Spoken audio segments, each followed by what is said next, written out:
K. Chauhan, sir, and Honorable Chancellor, sir, Dr. Atul Chauhan, sir, our Honorable Vice Chancellor, sir, Dr. Ashok K. Srivastava, sir, respected Registrar, sir, Dr. Prabhakar Tripathi, sir, respected Dean, MAP, Dr. Abhishek Tripathi, sir, respected Assistant Director, I2AC, Nishant Mani, sir, respected HOI ma'am, Dr. Jeta Chattopadhyay ma'am, all other respected HOIs and HODs.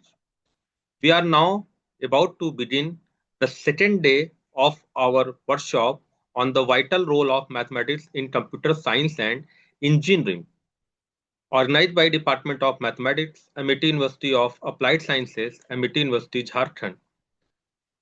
Now, I would like to invite Mr. Anand, BTech second year student of Computer Science and Engineering, to host this session. Anand, over to you.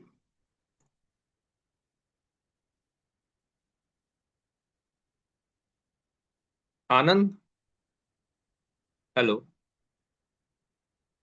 Kindly unmute yourself, Anand.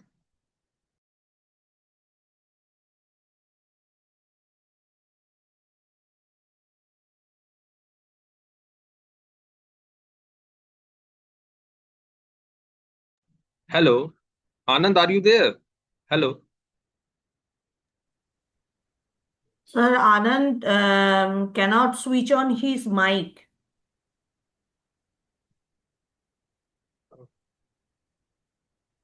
Anand, unmute your mic. Sir, Anand is writing in the chat box that Huh. Anand, you have access. You can turn on your camera or unmute yourself.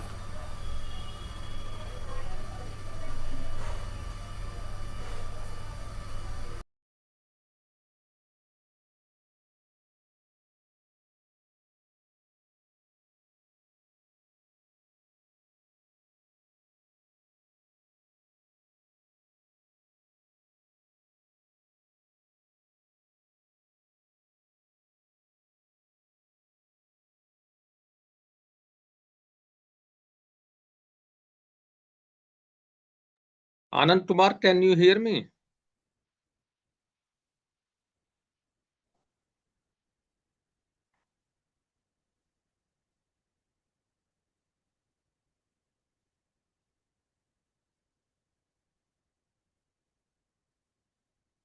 Anand, unmute yourself, beta. Hello.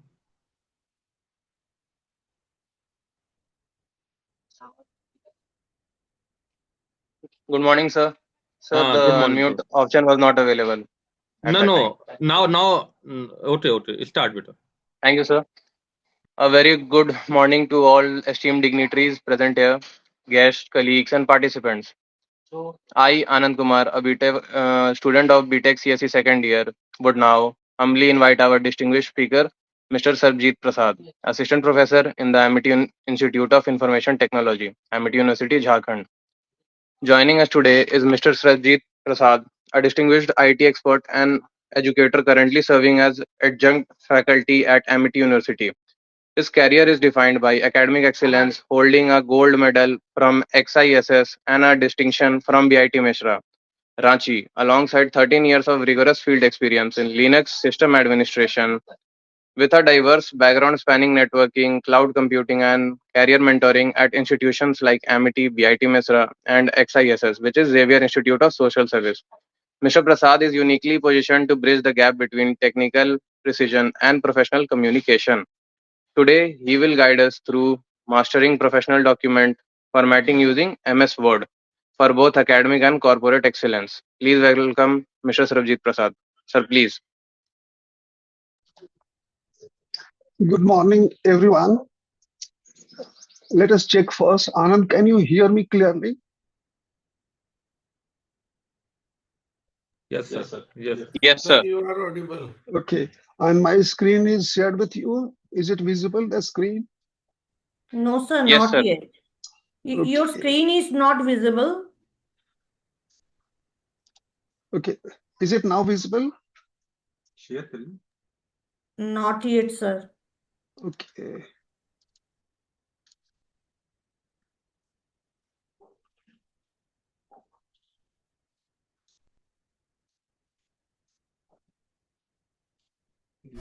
Sir, have you opened your presentation?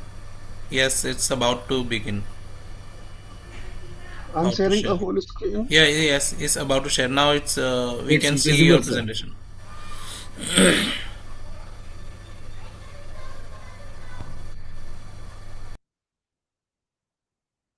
I hope it is visible now.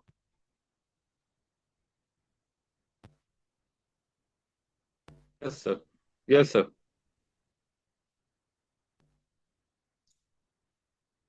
So let us begin.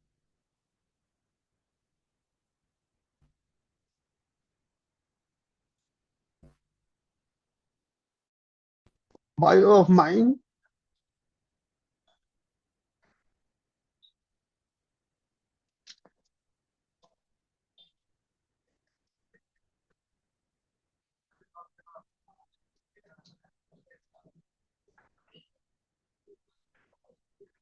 This screen was just to test is it visible or not.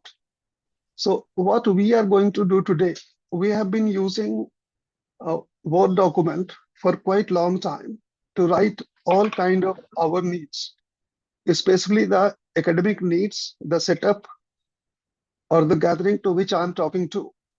So let us see how can we uh, be more professional in managing our document and be more efficient. Okay, so what we are going to do today is we will be talking about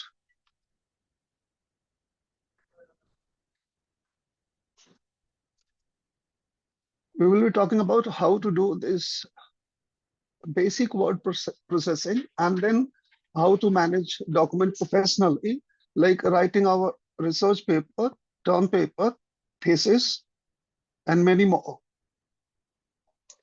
So why do we need to do this? Because most of the time we have been managing our document on our own and not letting Word do the wonders of it. So whenever we are doing any kind of changes to our document, we are doing it manually all through the document. Today we will learn how to let Word do it for us efficiently. So what does this mean? This means there will be a document-wide consistency for the font, the alignment we talk about left, right, center, and then the line spacing what is required for most of the research papers. And if I am submitting it to a different journal, so there may be different requirement for all these fonts, alignment, and line spacing. So we need to change it. So how to make it the changes automatic? Then we will see how to move around our document if it is a big one, like say writing a book. And then we will see how can we do automated referencing for table and figures in our documents.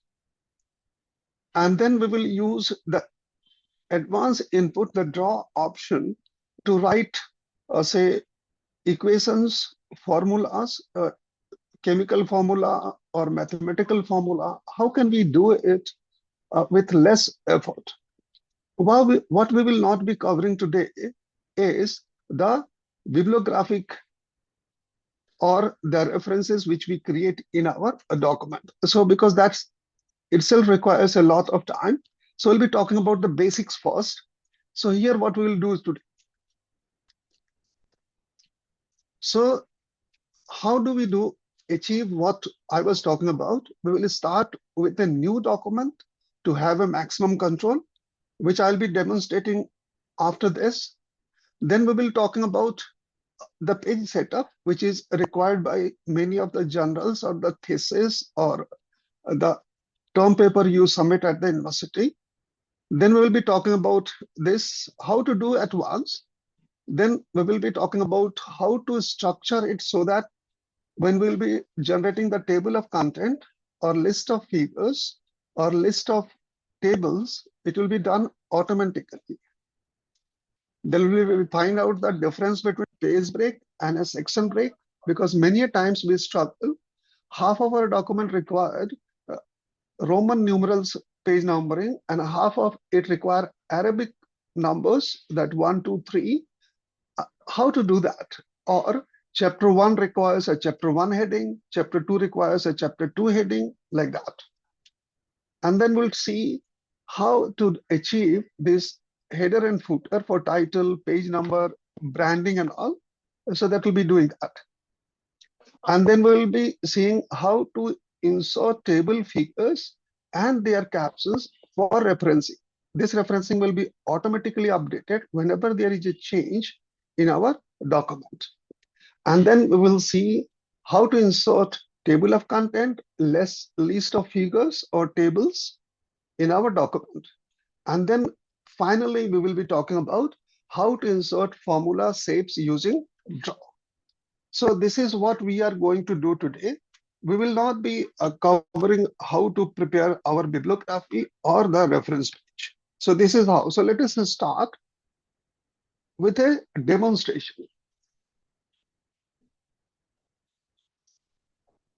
So here is, I have opened up the MS Word. I hope it is visible. Can you give me some feedback? Is it visible?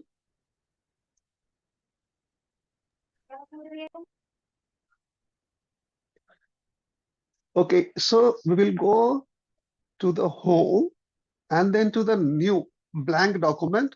We are not going to use any of the templates to have maximum control or whatever is being required in my term paper or research paper or thesis. So here is a blank document on your screen.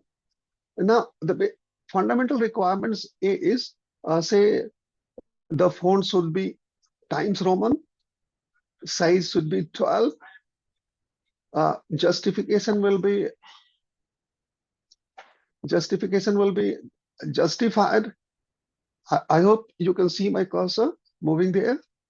And so let us see how to set up the first few things, and then we will move on.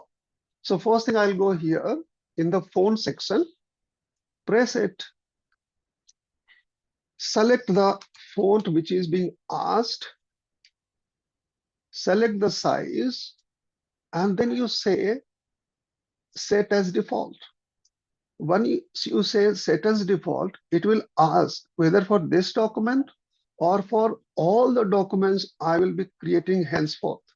So I'm just using it for this document only. So I'll say okay, and see here, it has changed from the default one to Times New Roman and 12. I hope this is visible to you. Okay. Now we will go for the paragraph for justification, because this justification is here under paragraph. So it will work here. So I'll say, click onto this alignment. What kind of alignment I want? I want justified. So it will be justified all throughout my document. What will be the line spacing? The line spacing will be double, because this is what mostly required. You can change it, whatever it is required.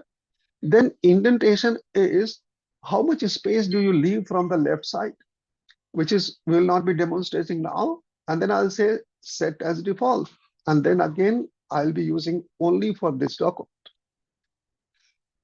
Now, after this, we will go for the view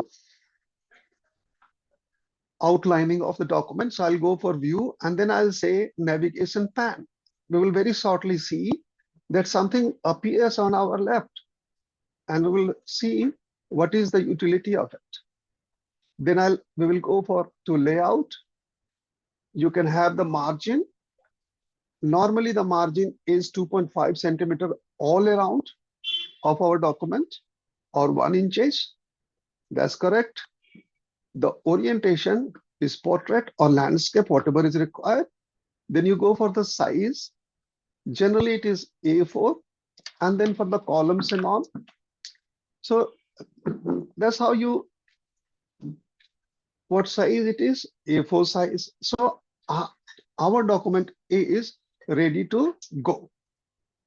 Now, I will take some of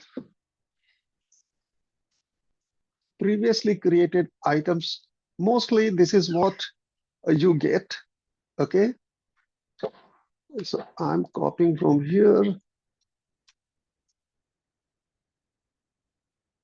and I'm pasting it here.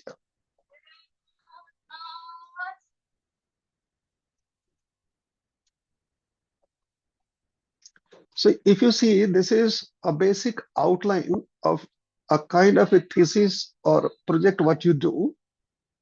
So now, if you see here, this page, the font and the size is set manually. How can I verify that?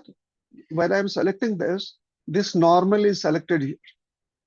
Had this been done automatically, then there might be some selection from here, heading 1, heading 2, and so on. So let us move on to the next page where we will be using it. So this is the introduction chapter. So I'm going to make it heading 1. So if you now notice, in my navigation pan, introduction has appeared. Similarly, I'm going to take these all and make them heading 2. So this is heading 2. And I'm going to move. Now, this much is enough. So I'm doing a page break just for the demonstration purpose. Now, let us see that this is not required. This is what we want. This should be in black color. So I'm going to change the color to black. Now, if you notice here, this heading is still blue. So if I'm going to use again, this will be the heading. But if I want my document to have these heading with black color, and this is the font and all. So if I wanted to change the font, I can change the font to say Times New Roman, whatever is given the direction for the document preparation by the research journal or your academics requirement. So introduction here. Now I'm going to make a global change. So I'll select this. I will go to the style and right click this heading. And it says update heading 1 to match selection. And I'll say update. Now, if I go and make this research methodology as heading 1, now it will be research methodology and the color has changed. We will see one more demo. I'm going to make this as heading 2, and as you can see, these are all in blue color. Heading 2 blue color. How can I check? Click here and you'll see heading 2 is selected. Now I'm going to change this to as black color. And see here the magic. This is black color. Now, earlier what you used to do, we used to go at each place and make these changes manually.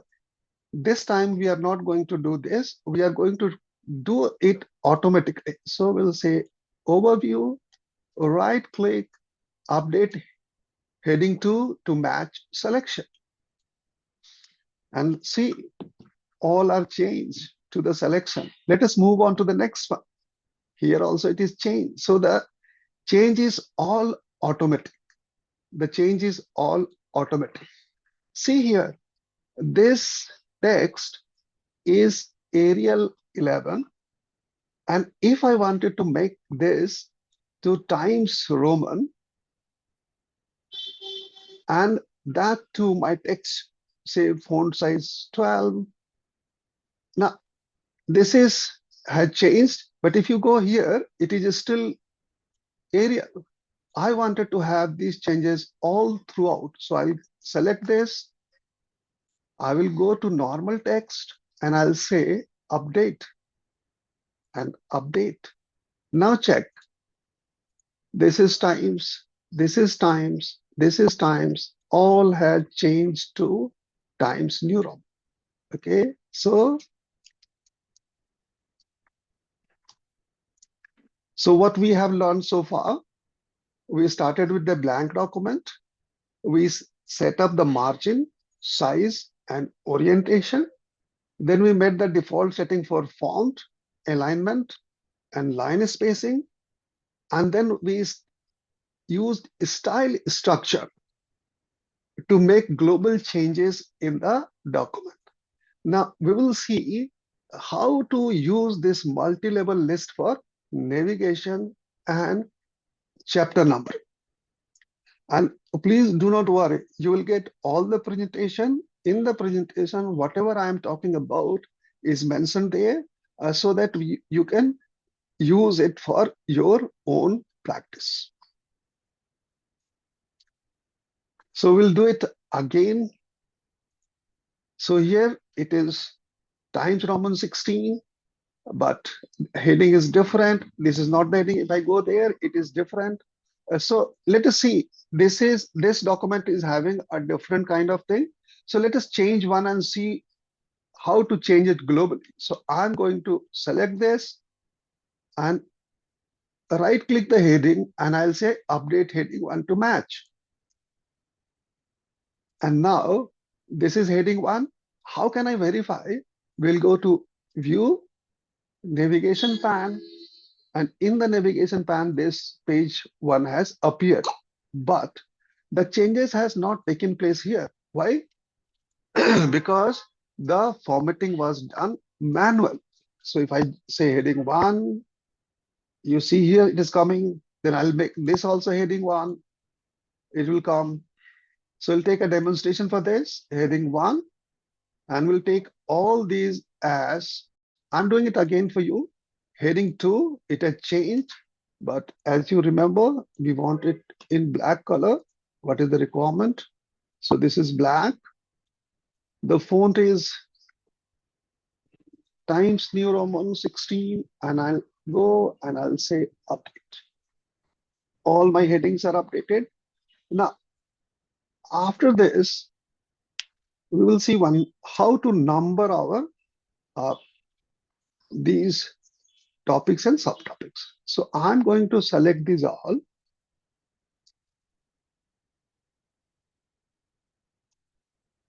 After selecting this, we will go here. So this is bullet. This is 1, 2, 3, 4. So what we used to do in our document, but let Word do it for you. So we'll go here. This is multi-level list. Click onto this. And here I'm going to use this one. Because if you see in the books, this is how the numbering is done. So if you see here, it is 4, this is 4.1, 4.2, 4.3. So if I'm going to have another heading under this, so this is first heading, then I say second heading under the first one, and I'm going to make these all as heading 3. So you see here, it is 4, 4.1, 4.111, 4.12. It is being done automatically. Again, we can change the color. If I don't like it, so I'll change the color. I will change the color to black or whatever color requirement is. So I'm making it black.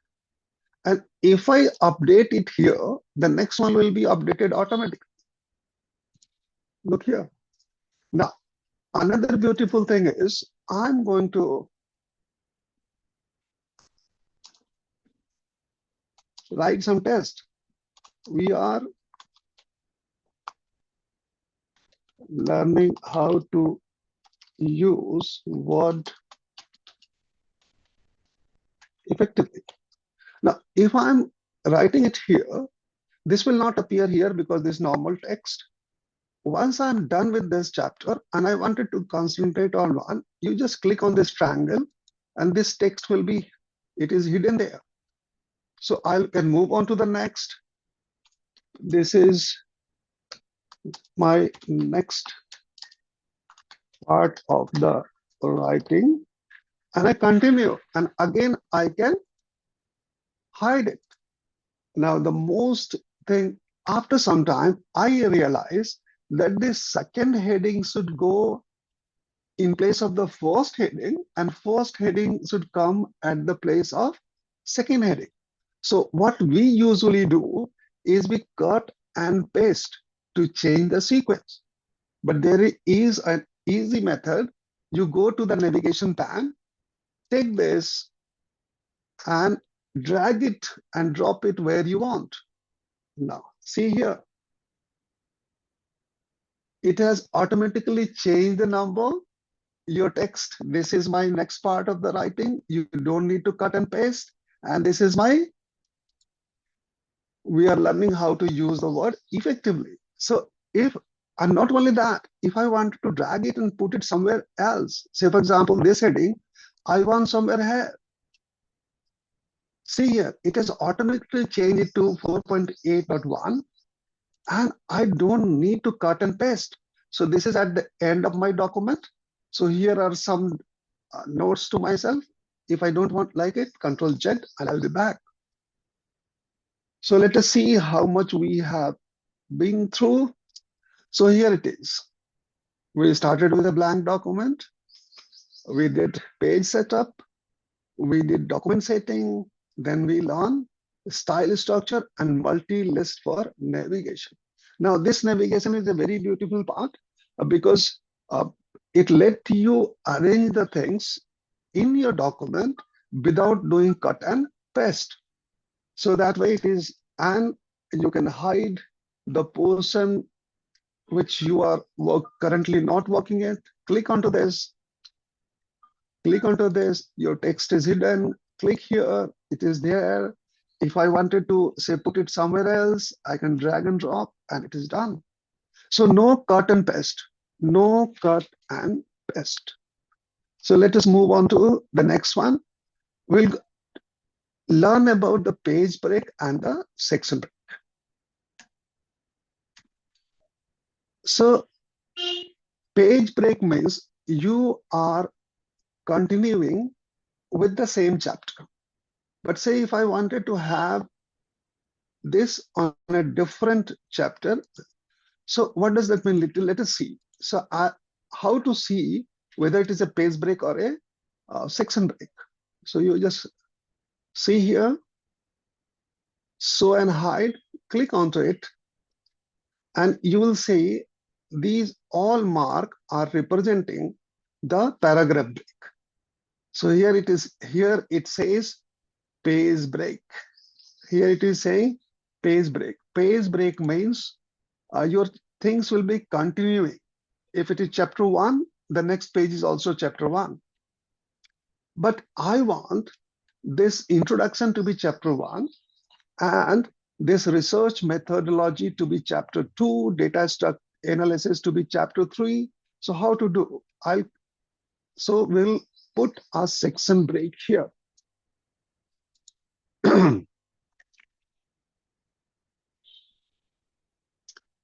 So section break means you go for insert, go for layout and then say breaks. If you see here, it tells mark the point of at which one page ends and the next page begins. But here, insert a section break and start the new section on the new page. So we'll use it here. And now see here, it is next page, it is section break. It is section break.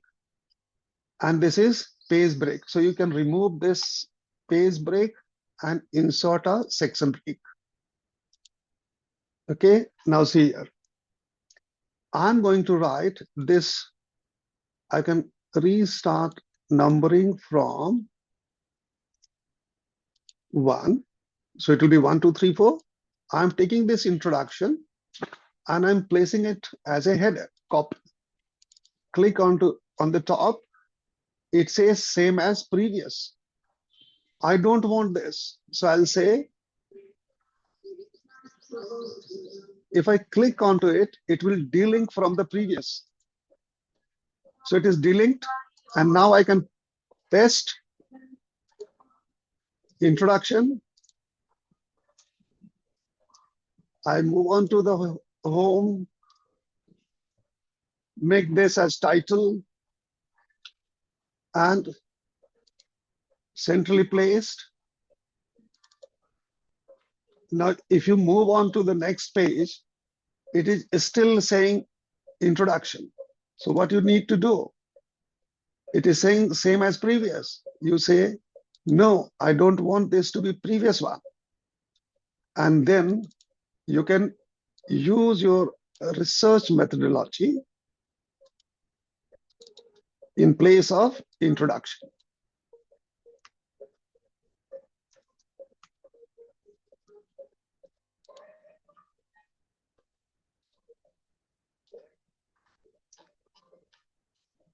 Introduction, this is research methodology. Similarly, for the page, this one,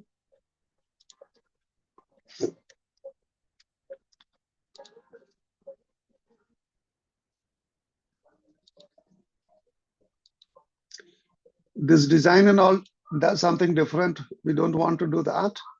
So this is how you do section breaks. Section breaks helps in having different page numbering as well. So let us see.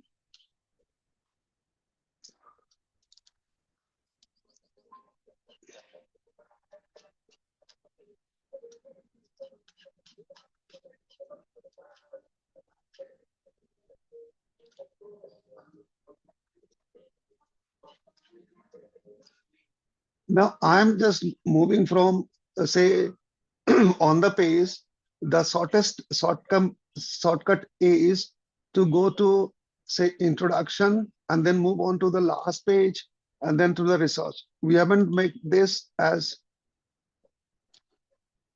we haven't formatted it. So initially we do need to do this. So this is heading 1. So it will appear there. Then I will say this is head. These all are heading 2. Numbering, I want this to start from previous one. So I'm just removing this. This is research methodology. It has come here. So to move around in the document, if I wanted to write something in the introduction, I click here, I move on to the introduction. If I wanted to go for research design, I can click here and go to the research design piece. So again, this is there. So you say, remove it, and then you can have a different one.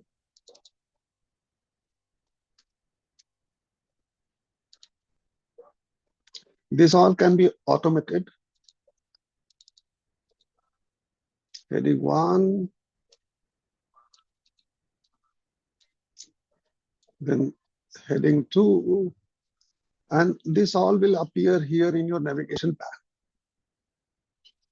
So this is data analysis, this is research method. So let us see one difficulty we often face when we insert the page number. So I'm going to put the page number. So when you put page number, so where do you want to put? Bottom of the page.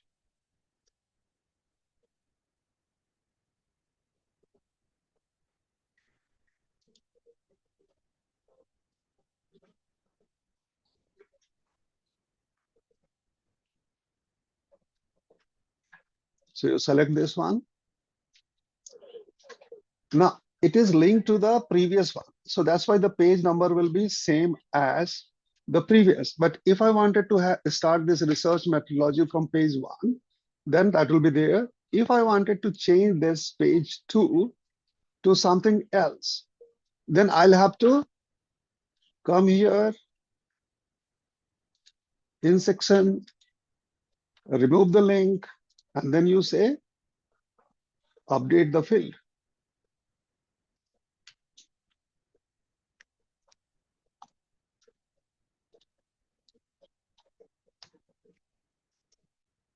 You go to insert, then you insert the page number.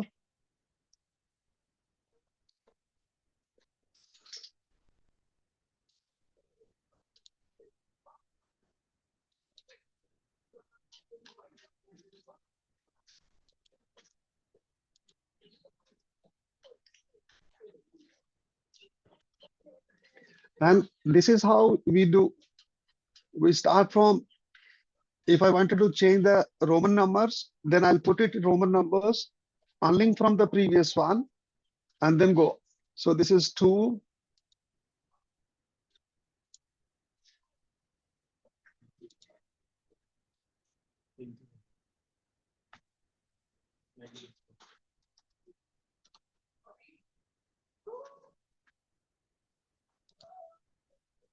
Then you go to insert, and then you select the page number, and then you put the page number.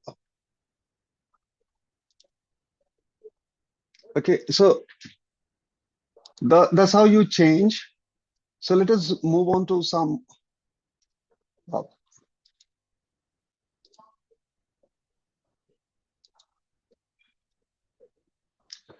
Here you can edit, you can make it. And if you,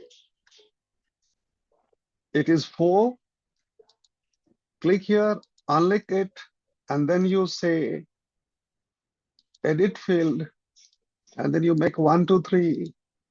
It will be 4, but this will be Roman only. So this is how you have a part of it in Roman and a part of it in numbers, which is required at some of the times. Okay, so let us see something very interesting.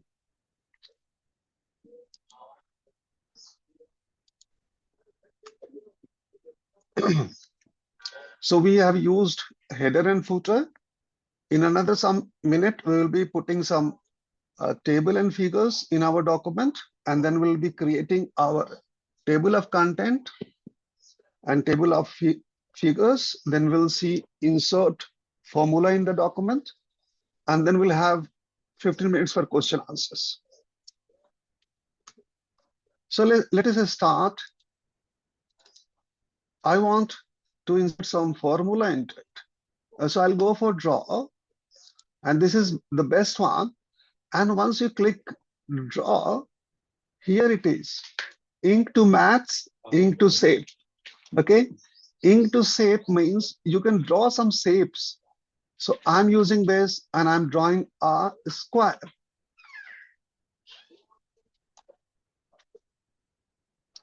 Can you see that? So I don't need to do something. I'm making a triangle. I'm making a circle. So this is very easy when you are drawing a shape, a mathematical shape, or any other kind of. Similarly, if I am making some kind of a formula. So here it is, if I write x square, but it is saying n square, it is not reading at x. So I'll say erase, and I can erase this, and I can erase and start again. So I have to be a bit precise. So I'm making it x, and then I'm saying square, then I'm saying plus, or say another x cube, and this way I can say insert, and it will be here, so I can take it wherever I want, this formula, and the running text, my text will go here. So this is how, and then you can edit it, you can do many more things, update and all. So what do you want? Save as equation and all. So this is to draw. You can write some more complex formula as well in ink to maths. Say, for example, a kind of a summation symbol, a kind of a integration. Say I wanted to make pi, so here it is. So this is far more easier than using the equation editor. So if I'm going to write 2 pi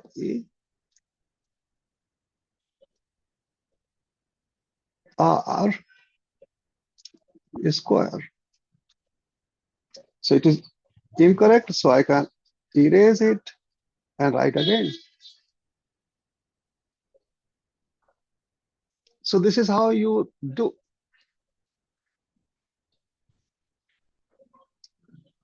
You need a little bit of practice, but anyway, it will be easier to. So it is here, formula is here. I can copy it or cut it and take it somewhere else like that. Okay, so this is about the draw function. Let us go for this table one. So we all insert table figures in our documents. So here to do it, insert a table. This is the table, and we say this is, we manually write. What do? We say uh, table one, my data.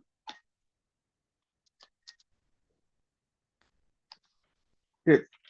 So this is how we usually do, but this is not the right way to do it. How to do it is you select the table,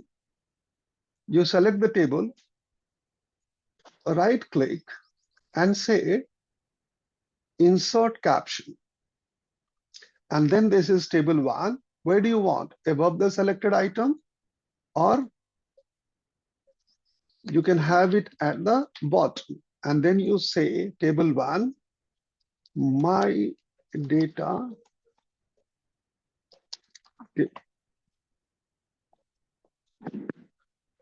So this is table one, my data.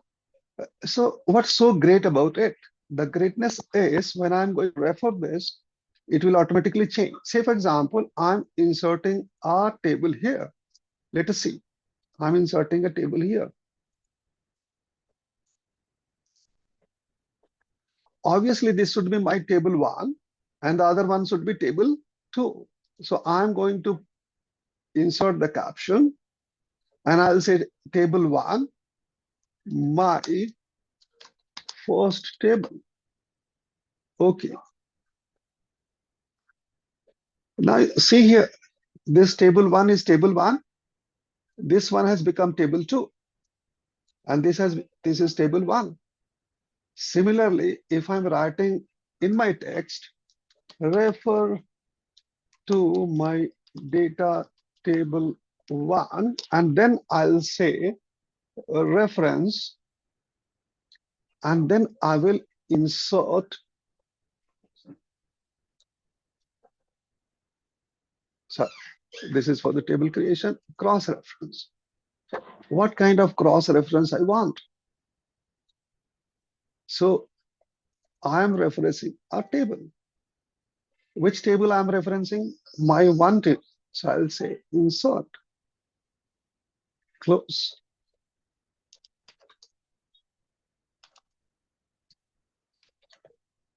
And now if I change or insert a table here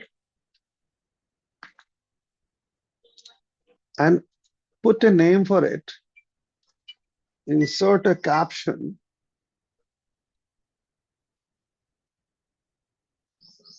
table one. Now this is table one, this is table two, this is table three, but this remains table one, whereas this should be changed to table two because this table has changed. So what to do? Select all your document and press F9. Now you see this table two, the reference is table So this is what happens when you let Word do the job for you. Now, let us create, I'll press Control Home to move up to the top. I'm going to add I'm going to insert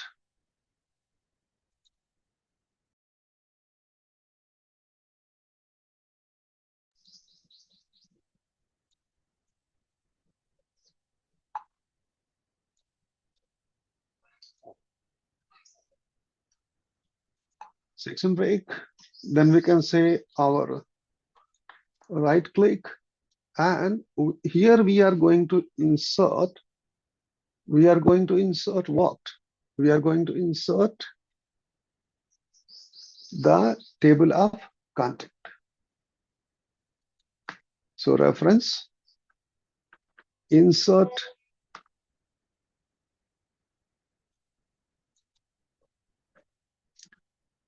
table of content. What kind of table of content you want? I want this type of table of content, and it is done. So this is table of content. It is done here. If I make any changes in my document, then say for example, I'll move some of the pages to some other page. So I'll say Control Enter, Control Enter, Control Enter. So the changes have been done. So page number doesn't remain the same. So I'll click here and I'll say update table, update page numbers only, update entire table. Okay, entire table means the heading and all will be changed. It has moved from page 2 to page 6. Similarly, you can insert table of letters, figures, table and all. So you insert table. And here you can see what kind of things you wanted to. Table of contents, table of figures and all. And you want this or this, and then you say, okay. So this is, if you see, our table 1, table 2, table 3 has appeared. Okay. So let us quickly do a recap. Then we'll go for a question answer. So we learned that it is wise to have a new blank document for maximum control and no previously used document. Then we set margin, size, and orientation, that is landscape or portrait. Then we went for document setting, the font, alignment, line spacing. Then we saw that is using style, structure, and multi-level list, navigation in the document is easy. To have better control, we must use section breaks where we want a complete change from the previous section. Use header and footer different by using section breaks. We learn how to insert table and figures and referencing them automatically so that you don't need to change it. And then we learned insert table of content and list of figures. And then we learned how to write formula using draw. So this is from my side. So we can move on to question answer. You will get the presentation. Presentation has everything which you want in it. So we'll be not rushing through it. They will write the question chat box.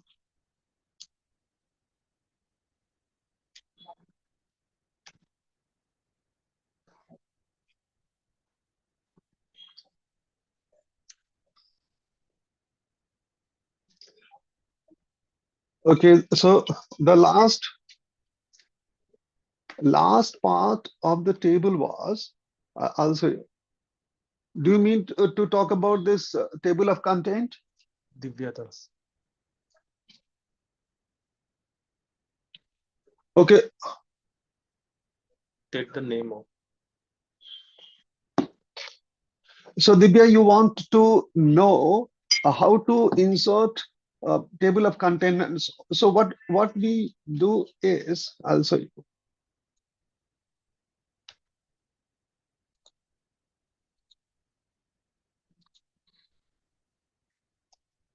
So you move on to a page, you move on to a blank page, and then in your document, let us move on to somewhere else. Say here, I want our table of content, and then I'll go to uh, where the location where I want my table of content, and then I'll go to references. Is it visible onto your screen, the reference? And then I'll say insert table of content to your extreme left on the reader. And then I can select any one of this. I prefer this automatic 2. So I'll click onto this.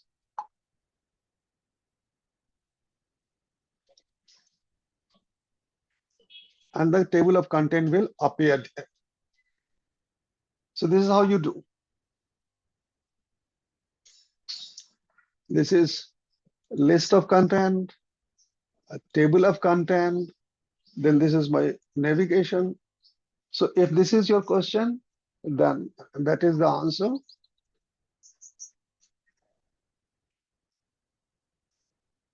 Is it okay, Divya? You can just type in the chat box. Thank you, Divya. So some other questions, we have enough time for that.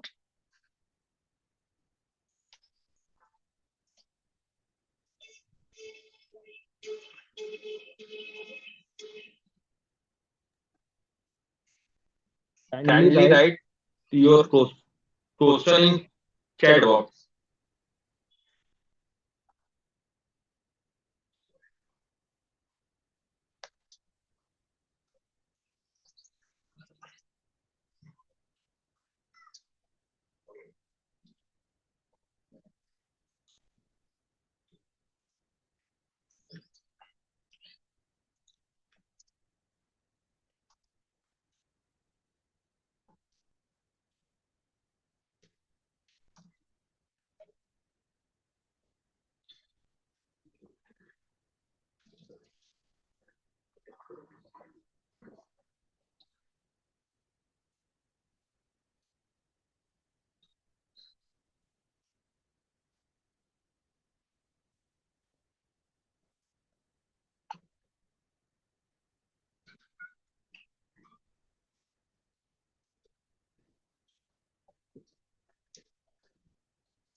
So if you don't have any question, then I can repeat the whole thing quickly again.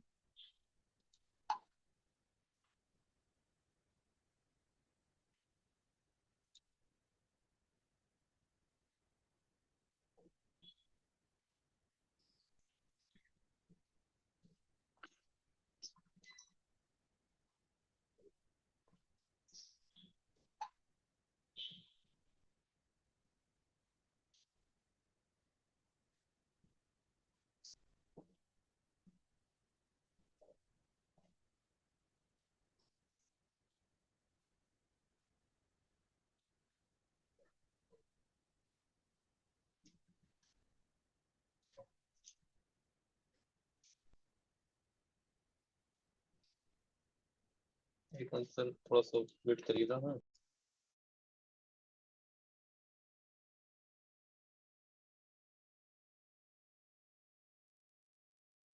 If anyone has any questions, please write it in the chat box.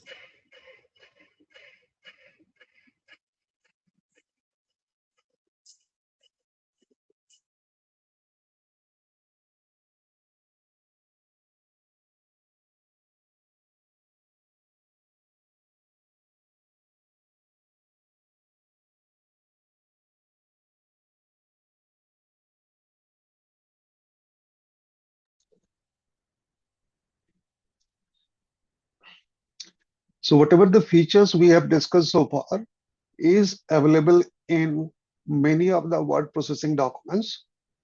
We will provide you with this presentation, which has links to many free Office suites, including MS Office 365 for students. So if you're using your college email address, you can get a free Office suite.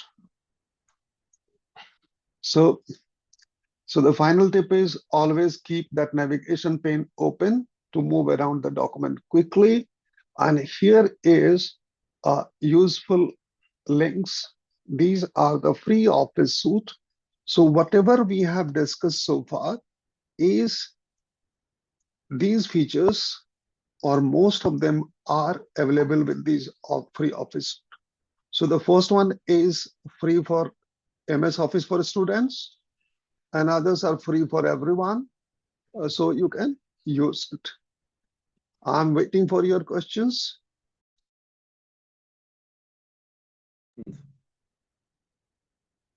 Hello, Anand. Hello. Yeah, Yes, yeah, sir. Yes, sir. yeah. Thank you, sir. Thank you, sir, Ajit, sir, for the wonderful and enriching session. Now, I would like to hand over the addressing for Atul, sir. Sir, please. Thank, thank you, Anand. Uh, Thank we you, are sir. going. We are going to start the second session within 3 to 4 minutes. Huh? So, Rashi Anand, are you there?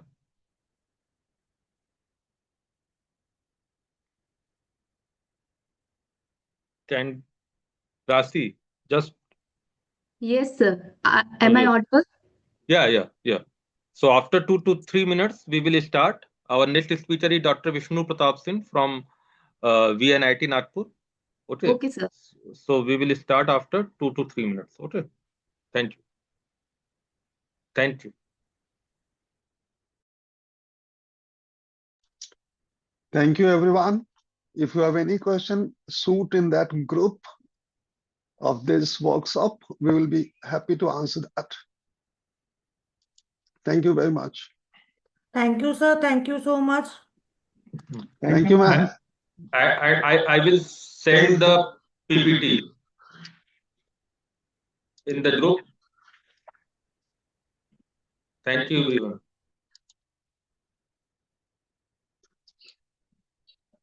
Atul sir, I think Dr. Vishnu sir has already joined the Yeah, meeting. yeah. I already taught to sir. Sir is Okay. joined. We will Okay. start at 11:35. That is the timing, ma'am. Okay. Okay. Okay. Okay. Okay.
Uh, Good morning to all of you. Rashi, now you can start. Rashi, can you hear me? Yes, sir. You can start with open your video. Okay, sir. Just 1 second.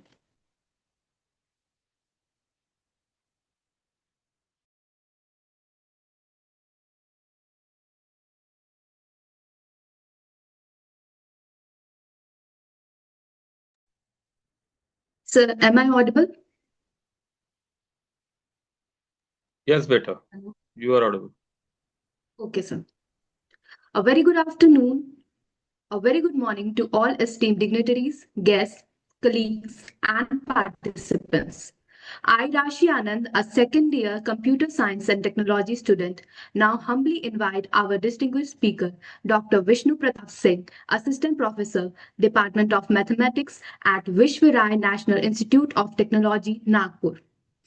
Dr. Vishnu Pratap Singh is currently an assistant professor, grade 1 in the Department of Mathematics at Vishwarai National Institute of Technology, Nagpur. He earned his PhD in Operation Research and his MSc in Mathematics from the Indian Institute of Technology, Kharagpur. With 9 years of teaching and research experience, Dr.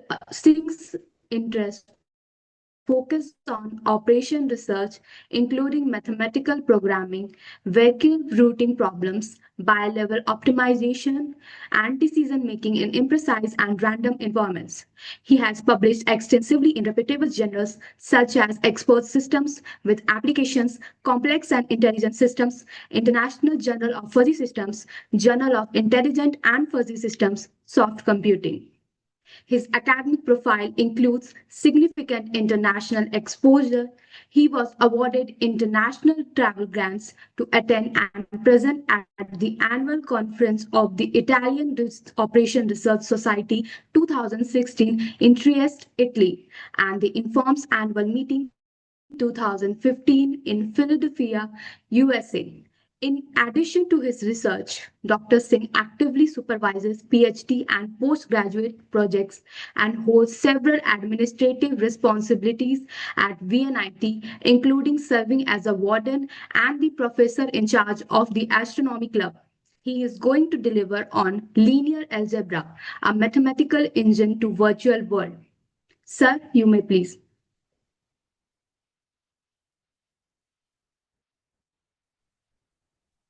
Sir, Dr. Singh, am I audible? No. Yes, yes, better. You are audible. Okay, Sir, sir. over Sir, to you, please. sir. Sir, I think you were muted. No, sorry, not muted, but sound is very low.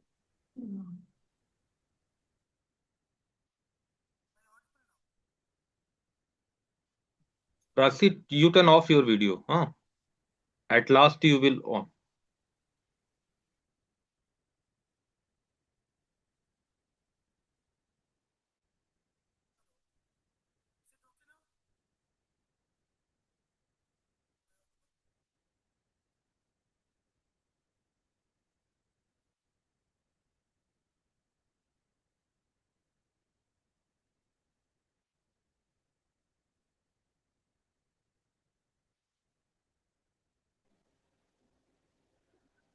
Okay, am I audible now?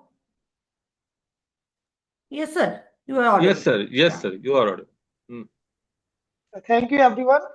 Thank you, sir and ma'am, for giving me this opportunity to deliver a talk in your institution.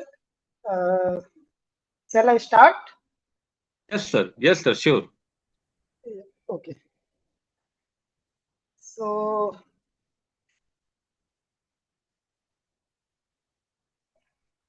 okay, I will share my screen and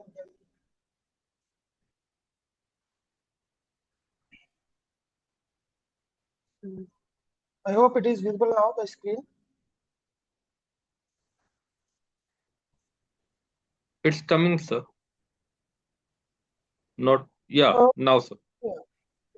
So depending upon the theme, I thought that I should present the very basic of mathematics, and because generally we find that mathematics is tough and there are equations, definitions, abstract concept, which generally students do not take as they are.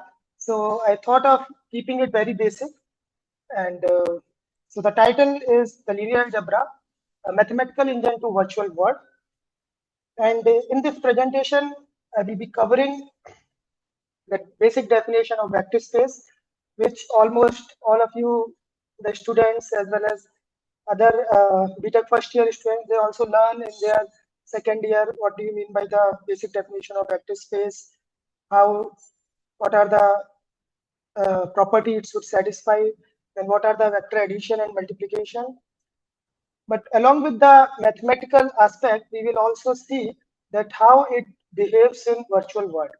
And similar to this, we will see that how the linear transformation and matrices are connected. And then we will see that whenever we apply any operations in the virtual world, how the matrix helps us in transforming the vector. And then we will understand the concept of eigenvalue and eigenvector. So all of us know how to calculate the eigenvalue and eigenvector of a matrix.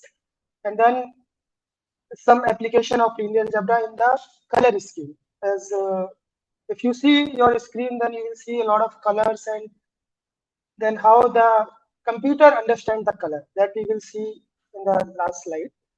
Okay, so first the definition. So all of us know that set V over a field F is called a vector space if it is equipped with two operations, vector addition and scalar multiplication. So if you go for the operation vector addition, then you will see that we say that it satisfies if any two vector, if you take from the vector space or from that set, if it satisfies the property of closure, then U plus V should belongs to V. Then commutative associativity, there exists an identity element such that if you add that identity element in any of the vector, then you get the same vector. Then there exists an inverse such that if you add that inverse, you get the identity element, which is 0 in case of vector addition, or the null element in case of any vector. So then the scalar multiplication we have is satisfy the closure, distributivity, and with respect to vector and scalar, then associativity and identity. So any vector space which satisfies all those properties with respect to these two operations, we call as a vector space. And the condition on the scalar is that we choose it from the field, and the field in real vector space we take R, and the complex vector space we take C. So this is the definitions. And if you, in that case, if you take any example of any set where the set can take, let's say Rn, where you have the vectors which contains n kind of tuple. The polynomial set of all polynomials with degree n or less than n. Adding two polynomial will give you another polynomial which belongs to the vector space only. Multiplying any polynomial by a scalar, you will get again a polynomial. So it satisfies all those properties. Similarly, if you take the set of matrices, it will also satisfy all the condition of vector space. So these are the examples which we learn, and we do not see the practical side of it. So if you look at the vector space, how the computer or the virtual world takes the vector space. So if I take an example of the space R3, the computer graphics, the video games, the simulations, for them, vector space is not an abstract concept. And basically, it is a very basic of reality for them. So in the 3D graphics, if you see, then this is an image where you can understand that how your computer or your screen take a vector. So in the right hand side, if you see, there is a virtual reality realized. So any object present on this image is a vector. And then the left hand side, you see that what is the foundation of vector space. So with respect to the origin, every object has been measured as a component of x, y, z. So this is the basic concept or the base of the computer graphics or the virtual reality. Now, in this space, as we have seen that there is a closure property, there is a vector addition operation involved here. So if I look that operation with respect to the virtual world, then in that entire virtual world, if you see that there is a center of game which we considered as the origin, and every vector has been or the location of every object has been basically related to this point, and we considered it as a vector. So this is a image which shows that even if you take a sword in your game, then it has a vector position from the origin. Similarly, if you take car, so every position of these objects is represented in the terms of R3 vector. Now, if you see for the vector addition, how we get a new position. So if I want to translate a position of a character, let's say earlier in the game or in the virtual world, it was at a position P, and then I want that it should move forward and take a position which is the new position after using the displacement of D. Then what I should do is I should add the vector P with D, which D is the displacement vector, and I will get a new position of that object. And similarly, if you look at the force, let's say in some gaming or some virtual world, once somebody is driving a car, and then how the force of the car has been improved by the engine force or the resistance of the wind is basically nothing but the vector addition. So in this picture, you can see that if I take an object which is a monster here in the first picture, then if I want to change the position of this object, the object which is a monster is represented by a mesh. If you look at this, it is represented by a mesh, and each mesh is basically a triangle, is a representation of triangle. So in the triangle, you have vertices, and every vertices represents a vector. And then when you add the displacement vector, it changes his old position to new position. And similarly, if you check how fast your car is moving, then you add the if you add the F engine, which is your engine force, and the resistance force, which is also given by a vector, then it is in the negative direction. So even if you are adding it, the component of that wind are negative. So that is how you, by adding those two components where the F wind component are negative, you get the total force on the car. So these are the images for that. Okay, now let us talk about the simple operation, which is scalar multiplication. So if you see in a vector space that there exists a scalar from the field, if you multiply that scalar from the vector, that basically gives the another vector in the vector space.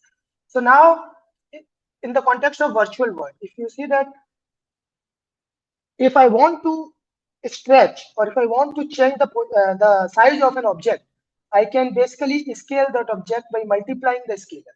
So if you see that we have this object which is a monster, and as I said that it is represented by a mesh with respect to thousands of triangles, and where each vertices of the triangle represent a vector. I want to change the size of this object, which is a monster in this case. Now, if I multiply each vector by a scalar 2, so the new size will be the double of the original size, and we will get the double size monster. Similarly, if you go with the speed, let's say earlier you were representing the speed where speed was lower, and when you multiply it with the scalar s2, then it increased the speed by changing the number of frames. And this is how in digital world the speed has been changed for the gun or for other speeds like car speeds or other thing, where you multiply the scalars to enhance or to change the speed. Now, if the scalar is positive, you are increasing that speed. If the scalar is less than 1, then you are slowing down. Okay, now let's talk about the linear combination. If you see the mathematical definition, you collect n vectors from a vector space, and a new vector is formed by taking the linear combination. So what we do is we multiply the scalars and we add them. So y, which is a new vector, is a combination of v1, v2, vn, multiplying some scalar. Now the vectors basically is giving you the direction or ingredients available. That is, in a virtual world, it is forward, right, up. And for the scalars, these are the weights and the coefficient that determine how much each vector is used. So understanding mathematically is a very important thing, because when you move towards the virtual world, what will happen is that to animate correct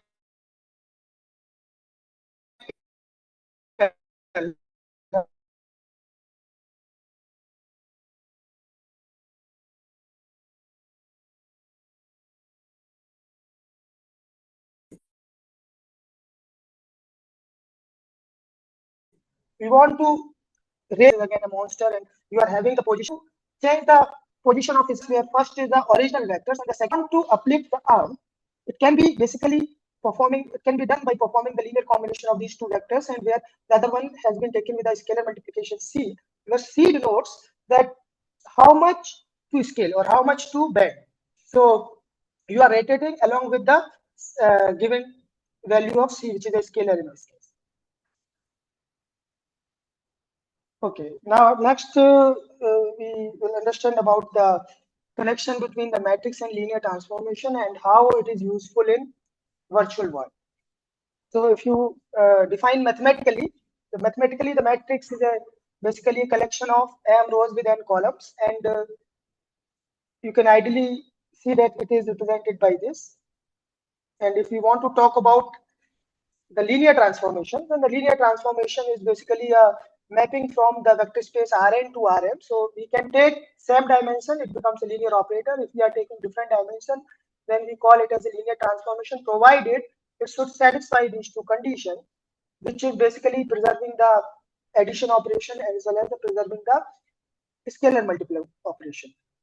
So we say that it is a linear transformation if it satisfies to a specific property for all vectors uv, which is t of u plus v is t of u plus t of v. So that means if you transform the sum of two vectors, it will be same as the sum of their individual transformed vector.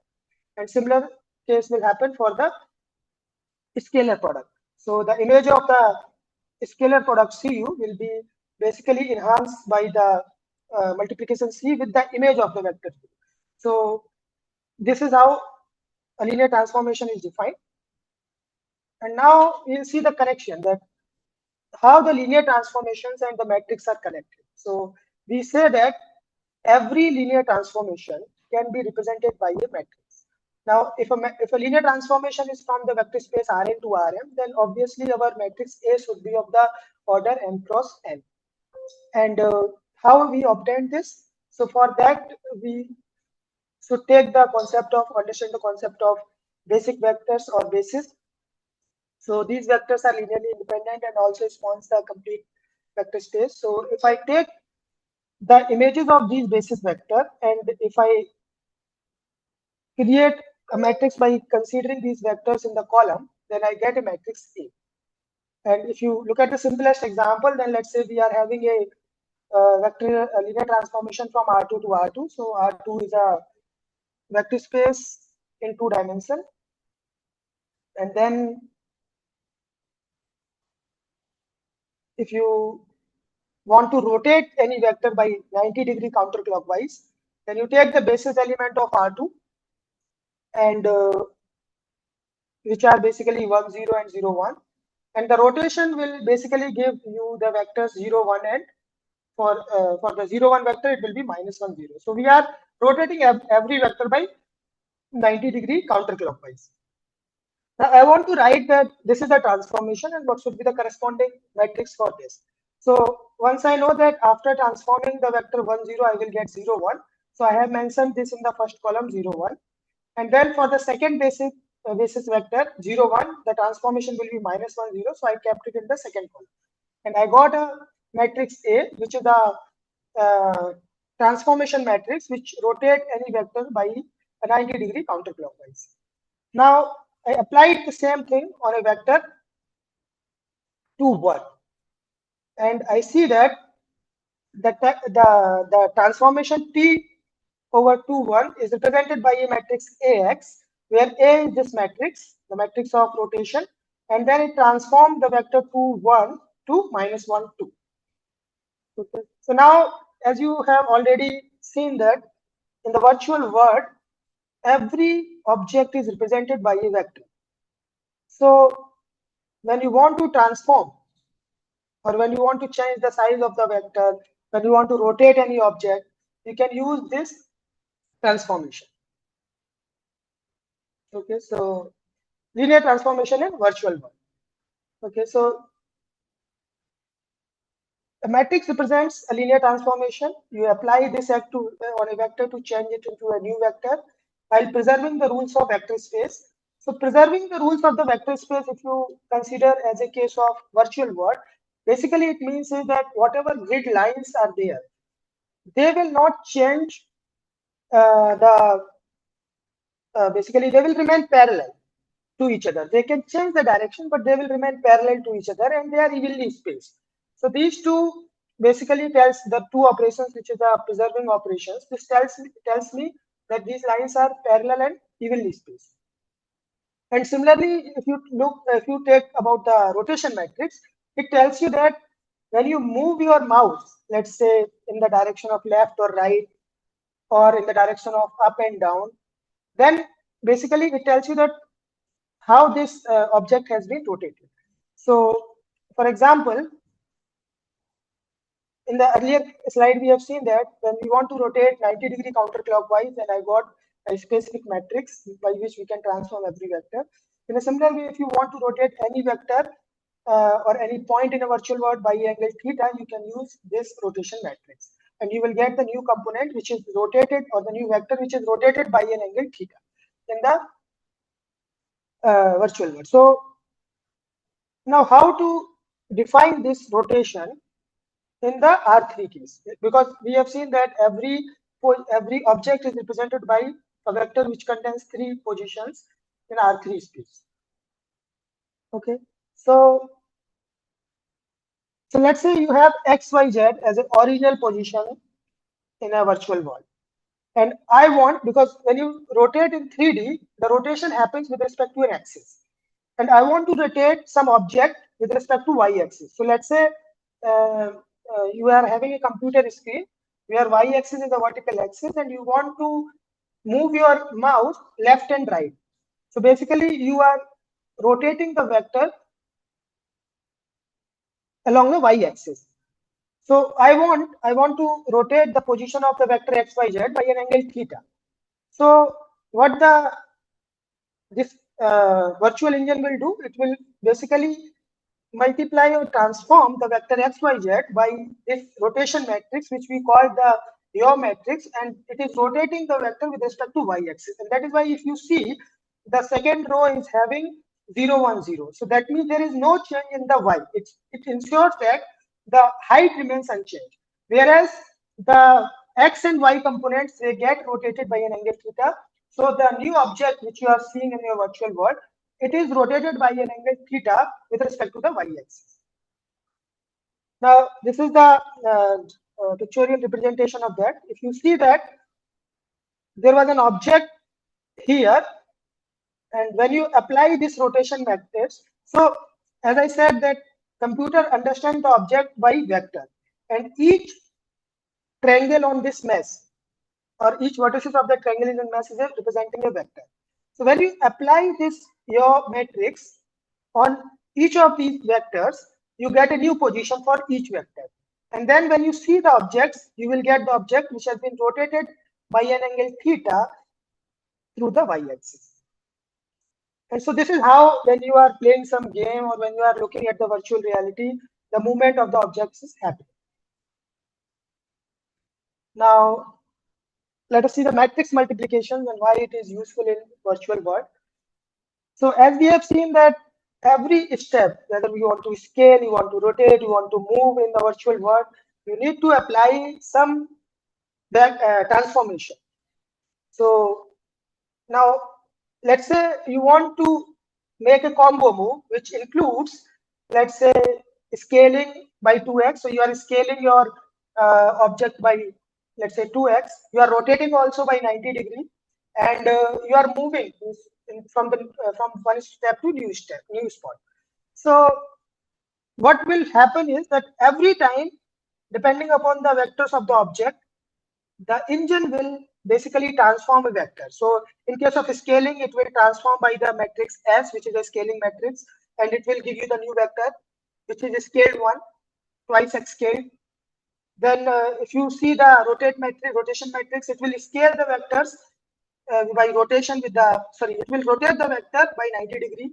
Then if you move or you translate, then you have to apply the T matrix with the earlier position matrix, which is view, earlier position vector, which is V new, and then you will get the new vector.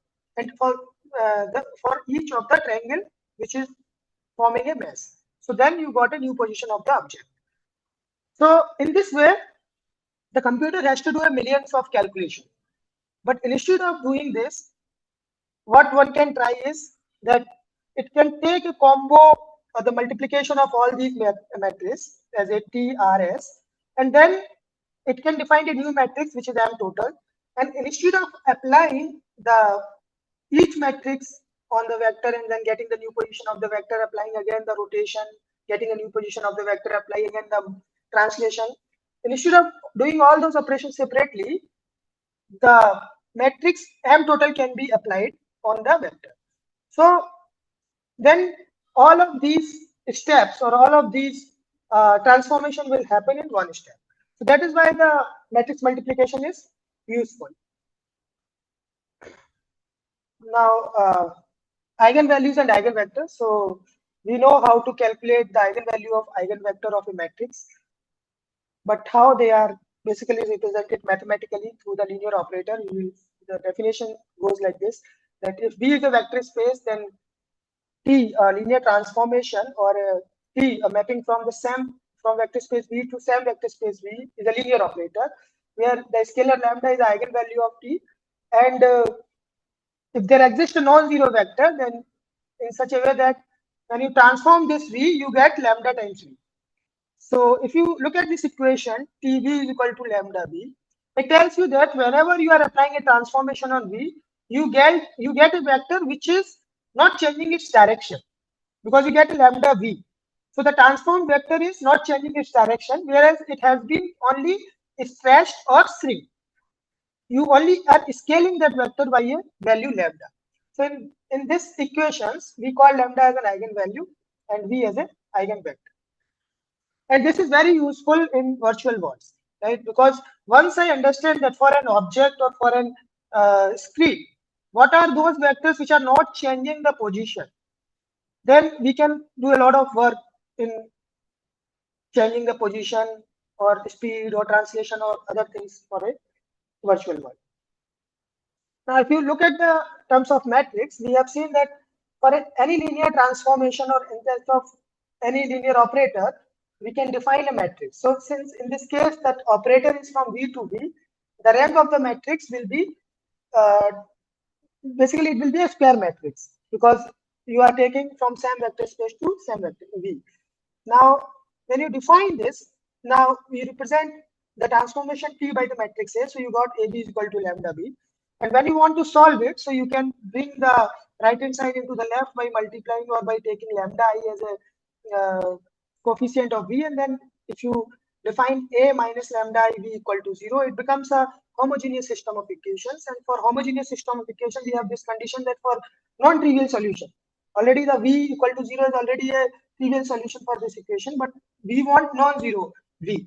So for the non-zero solution, we say that the determinant of A minus lambda I should be 0. And that is how we get the characteristic equation, and we calculate all the eigenvalues of the matrix A, and correspondingly I can calculate the eigenvector. So mathematically we basically deal in this way. Now I want to take an example in the virtual world. Let's say you have a rubber seat or any object in the virtual world, okay, and you want to stretch it horizontally by 2x. So imagine that you have a rubber seat and you stretch it horizontally by 2x. So you are only changing the stretching it or making it double in size with respect to the x-axis horizontally. There is no change in the, you are not making any change in the y direction. Whatever is happening, it is because of the stretching with respect to the x-axis or horizontally. Now, if you look at the matrix A, So from the old position to new position, every x position of the vector is scaled by 2, whereas y has been kept same.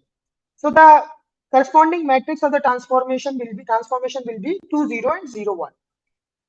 Now I want to know that what will be the eigenvector for this. So now visualize the same wise that if you take any vector in the form or scalar multiplication of 1, 0, and when you apply this transformation or the matrix A on this, you get, for example, it is 1, 0 in the left. And when you apply this matrix, you get 2, 0. And then 2, 0 can be written as 2v. So in one way, it is A v is equal to lambda v. So the vector v is not changing its direction, whereas it has been stretched by the twice of its length. So then v is called the eigenvector, and the corresponding eigenvalue, you say it is 2. And similarly, if you take a vector which is 1, 1, now on 1, 1, you again apply the same transformation. You see the output vector is 2, 1. Now 2, 1 is basically a vector which is not making the same angle. It has changed the direction. Earlier, if you look at the 1, 1 vector in R2, it was making 45-degree angle from the x-axis. But when you transform it using this same transformation, the vector also changed the direction. Now it's making an angle 26 degree. So now you can say that the vector 2, 1 is not an eigenvector, because we are considering the eigenvector of those vectors which are not changing the direction, only it is stretched. So in this way, the eigenvector basically are, we can say, as a working as a skeleton of the transformation. They stay aligned. Okay, so we have seen the basic concept like vector space, matrices, linear transformation, matrix multiplication, addition, and subtraction in the virtual world. In the virtual world also, if you see the colors, so we feel that the computers will be might understanding the color, but basically computer do not understand any color. It understand them as a vector value. So if you say this on this screen, if you see the colors, there are many colors available. So the computer basically takes the vectors from R3, and depending upon the value of the vector, it take this as a color. So for example, for computer, the origin 0, 0 represent the black color. That means no light. Now, if you put the value of x component 1 and other are 0, it becomes pure red for the computer. And then if you take the y value other 0, it becomes pure green for the computer, and on the screen will be this. And similarly, when you take the z component 1, other 2 are 0, it becomes a pure blue. Now, if you see R3 is a vector space where each vector can be written as a linear combination of these vectors, which is the standard basis of R3, which is 1, 0, 0, 0, 1, 0, and 0, 0, 1. And now you want to define any color, you take just the linear combination of these vectors, provided there is a condition or the bound on that color that we will see in the next slide. But how the computer basically generates the millions of colors. So for each of the color, there is a bound that the value can be defined from 0 to 255. So like if I defined I as 100, you can take the x component or y component or z component, any component of this from 0 to 225. Or you can normalize it by dividing every value by 255, and you will get the value in between 0 to 1. So it depends upon how you want to take. So if I say that my value is 255, 0, 0, it is basically the normalization was, if you normalize it, the normalized value will be 100, so pure red. Similarly, you are having other value. And using this, you can generate around 60.7 million colors. Because if you take the linear combination of these colors, you can take, let's say, alpha times 100, Hello, Vishnu sir. beta times 010, and Hello, some gamma times 001, which is a linear combination. hello. Now, depending sorry upon to the disturb value you. of Hello sir, sorry to disturb you sir, alpha आपका beta voice gamma, cut रहा है. it can create 16.7 million colors because the value of alpha beta gamma are restricted in such a way that it cannot take which is yes. Hello. हाँ Yes. Vishnu, आपका आवाज cut रहा है Am I sir. audible? हाँ, you are audible, but sir, voice is not clear. Hello. Yes. हाँ, voice is not clear, sir. Am I audible? No.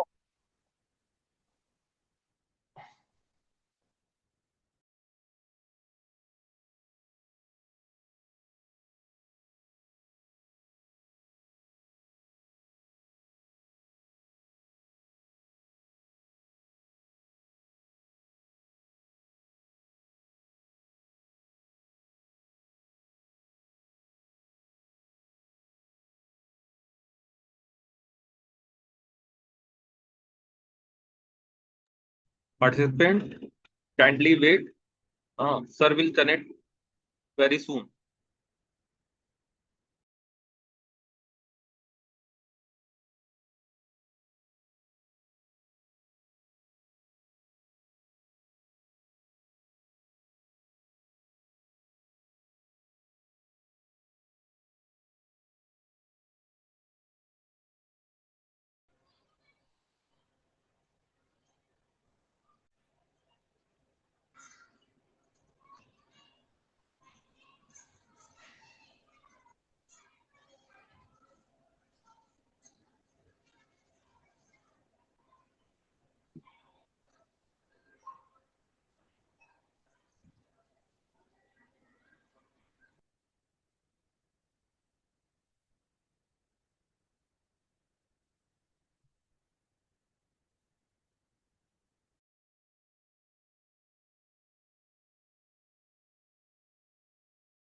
Okay. Am I audible now?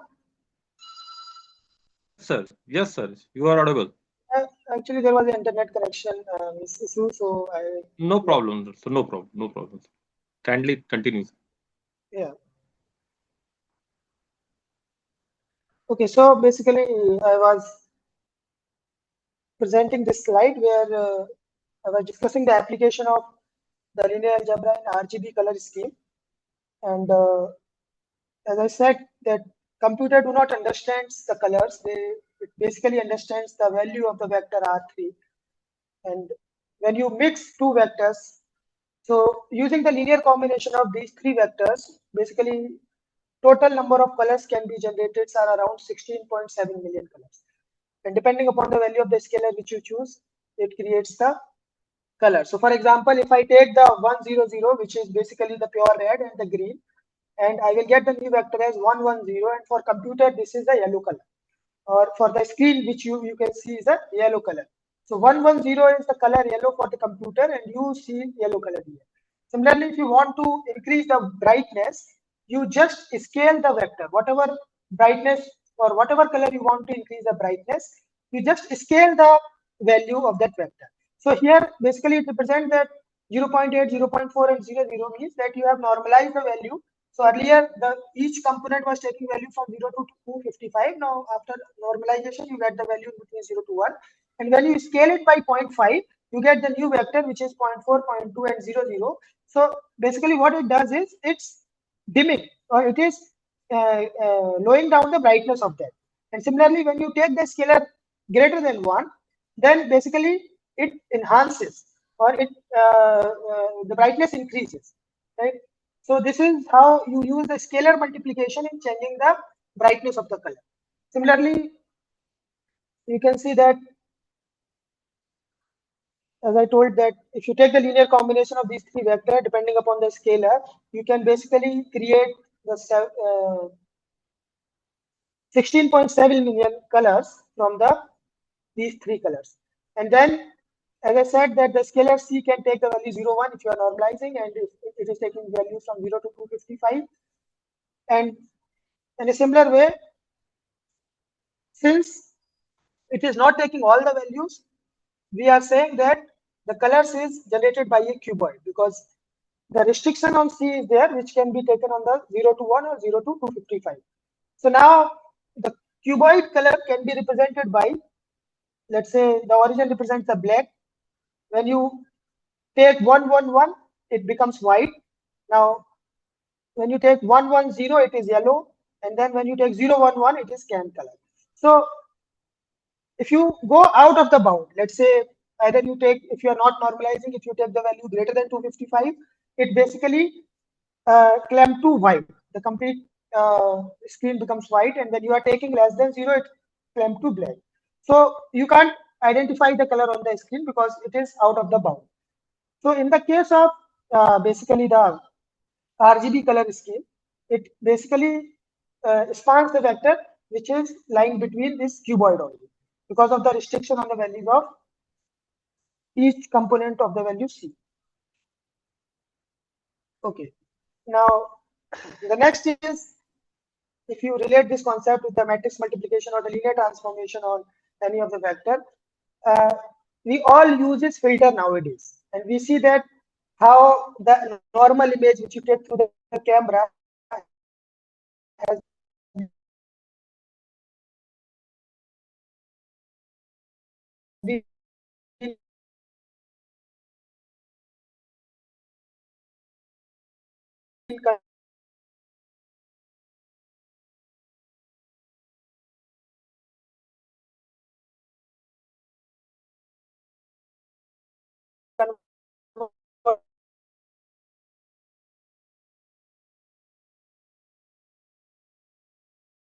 converted into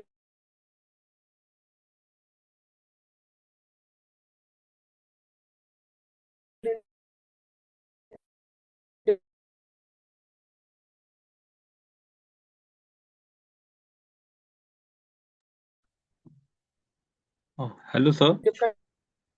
Sir, your voice is again not clear, sir.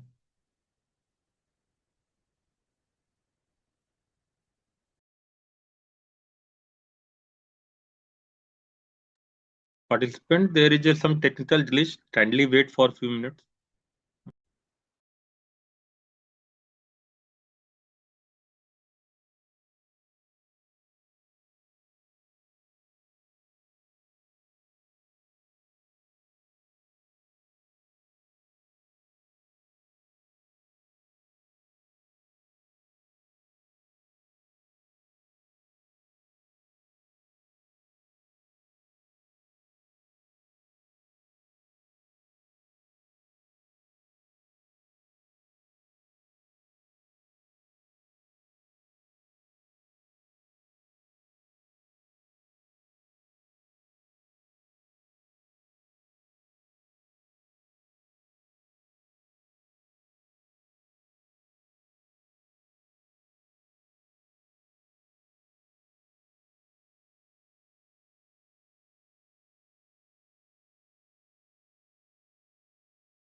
Okay, I have rejoined.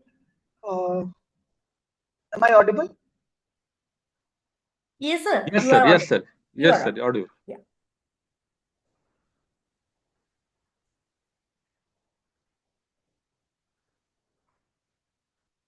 Yeah. So I was discussing actually about the filters which we use nowadays. So you take any social media app and you will find there are a lot of filters available. And how this filtering happening actually is that whenever you take a normal image and you apply the color transformation, whereas these values has been taken differently to select the depending on that how you inject or how you which color you want to inject and which color you want to take low value, then the diagonal value in this matrix basically this controls the intensity of the original color, whereas the off diagonal value they control the mixing. So if I take the off diagonal value RG, it determines that how much green gets injected into the red. So similarly, if you look at the sepia matrix, the sepia matrix on a scale of 0 to 1 is given by this. And then if you want to change any normal image into the sepia filter or after applying this matrix, you will get that every pixel of that image has been changed and it has been transformed into that which you come which you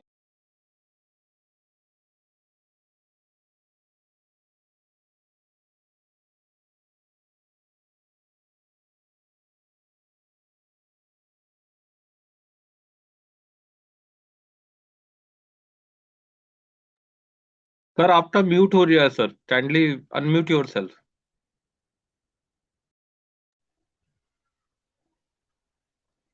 yes sir okay. Am I audible now?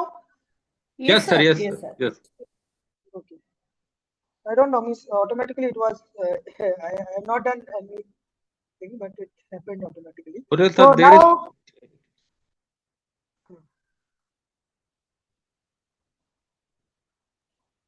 sir please continue sir well, yeah. So now, if you look at the grayscale matrix, each of the value, if you look at this, the first column, second column, third column has the same value. So all the columns are identical. If you see that row are also identical and column are having the same value. So what it says is that output is always the gray. And even if you look at the second position or the 2 element, which is 0.59, it tells you that how much green matches and with the red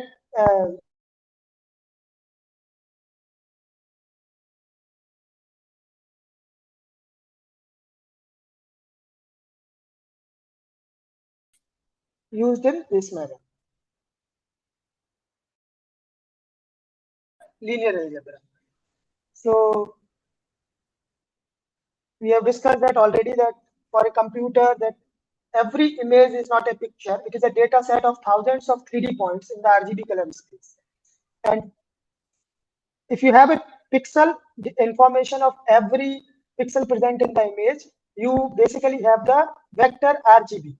And corresponding to this RGB vector for an image, if you have most images, you can plot a RGB cube, because we have seen that if you take the linear combination of all the three vectors, which are the bases, you will get a cube because of the restriction of the scalar.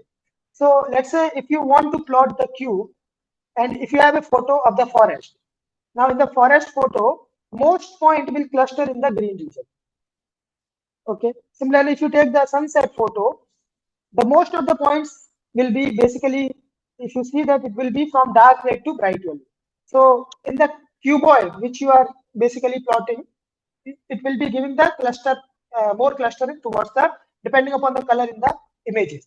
And then if you create the covariance matrix, then it takes the relation with the colors. Now interpreting the eigendata or the eigenvalue and the eigenvector. So as we have seen that why the eigenvalue and eigenvectors are important, the covariance matrix basically gives us the eigenvectors and eigenvalues. So once we have the covariance matrix for any image, we can identify what are the eigenvectors and eigenvalue of that. And for the designer or the person who is basically developing the virtual world, for them, the eigenvector basically is nothing but the point to the longest part of the cloud. So once you have basically taken that image in the cloud, then it will represent that in the cuboid R3, in R3, what is the point through the longest part of the cloud? So that is your eigenvector. And it defines the main color axis, which is basically the gradient from shadow to highlight. And how it has been Spotify is that it uses this vector to pick a background gradient, and that matches the color album art perfectly. So when the album art has been designed, the eigenvector concept has been used in that. Similarly, the eigenvalue. The eigenvalue describes the contrast. So if you once you have that cloud or that cube cloud, it represents that how the colors are spread out there. Similarly, if you take the large lambda, which is the eigenvalue, then this is a high contrast value, and a small lambda represents the low contrast. Okay, so these are the references which I have used to make this presentation, and obviously, along with the books, I have also used the Google Gemini Nano Banana chat, this AI, which has been used to create the images. And thank you. Yesterday, I was also attending the lecture of Professor Amitabh Gupta, and he basically explained the quantum, some phenomena of quantum computing. And I was thinking that I should also include how linear algebra is useful in quantum computing, because the very basic of quantum computing is linear algebra, where we basically denote each state of the system, of the quantum system, by a vector, which is denoted by cat vector, which is nothing but a linear combination of the vector 1, 0 and 0, 1. So cat 0 is represented by the vector 1, 0, and cat 1 is represented by the vector 0, 1. And we take the linear combination of this, and then we denote the state of any quantum system. So whatever sir was explaining, like entanglement and the principle of superposition, and how when the two states are entangled with each other, then once you measure one state, you will automatically get to know the output of the other state. So all these basically concept mathematically has been designed through the linear algebra. Whereas if you look at the gates are basically in the actual gates, it is changing the input. If you think about the logical gates of the Boolean algebra, when you give some input to the gate, it will change the input and it will give you some output. Similar to this, in the quantum computing, when you take a qubit, and if you want to change the state of that qubit, you apply the gate, which is represented by nothing but the matrix. When you transform that cat vector with the matrix, you get another output vector, which is representing the another state of the quantum system. So those are the matrices which is represented by the unitary matrix, because unitary matrix are inversible. And once we apply, so the quantum computing, we say that, or in the quantum physics also, we say that the steps are irreversible. So if you can move from input to output by applying the inverse operation, you can come output to input. So whatever you are getting. So this is how the linear algebra is a very, very basic and very important tool. If you want to learn anything related to virtual world or quantum computing, it is a must learn things. And if you are learning in theory part, and if you are getting bored, please try to learn this through applications. Because when you look at the application part, you understand that how easy is and how interesting is it can be for applying in multiple scenarios. With this, thank you for giving me this opportunity to present, and I think that's all from my side. Rashi, hello. Yes, sir. Haan. A heartwarming thanks to Dr. Vishnu, sir.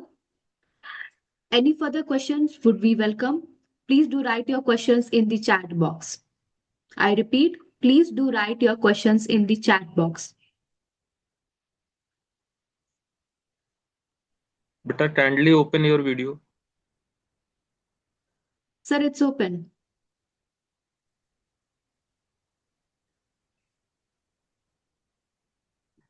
Please write your questions in the chat box. Thank you. Yeah, there is a question, sir. Vishnu, sir.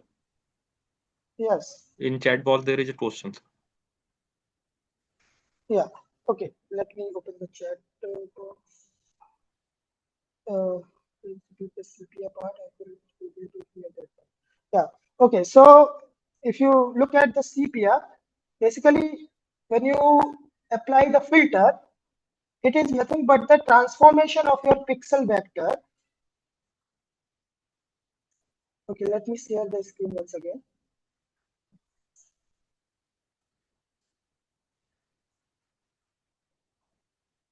Yeah.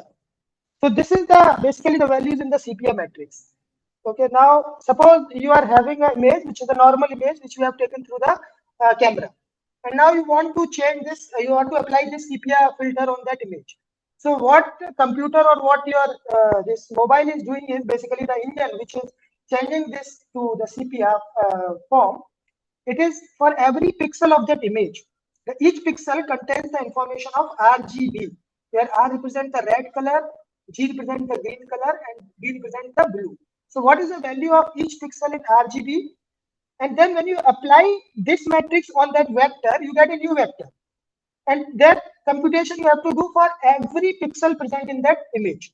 So once you do this for every pixel, you will get a new set of vectors which are representing the pixel as well as the complete image. And that is how your colors get changed in that filter. I hope it is clear now.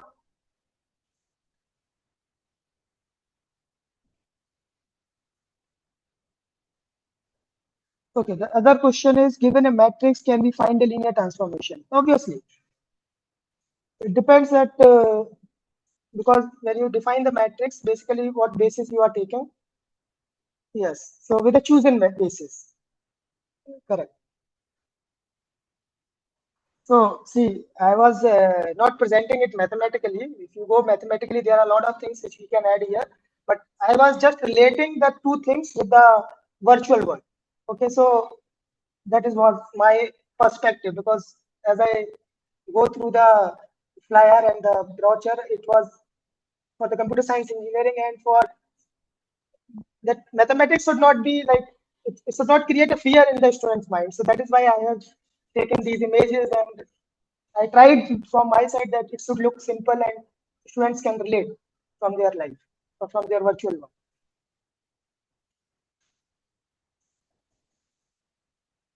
Yeah, anything, any other question?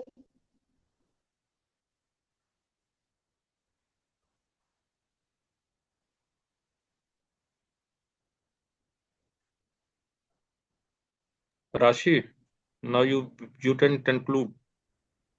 Okay, thank you, sir, for your precious time. And we are very so, sir. Over to you, Atul, sir. There is another question, sir. Vishnu, sir. Yes, how linear algebra can handling the uncertainty? Yeah, so that for uncertainty part, actually, we have to go with the other matrices, other kind of matrix algebra where we consider the uncertainty factor also. Because nowadays we are considering, in this presentation, we have taken the all the data which was precisely defined. So we need to see that whether there exists those things where we have uncertainty.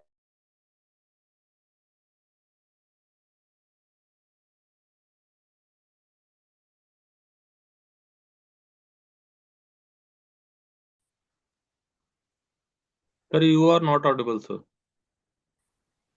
Hello. Now you are audible, sir. Okay. So what I said is that for this presentation, what I have taken is all the values in the matrices and all those things were deterministic in nature.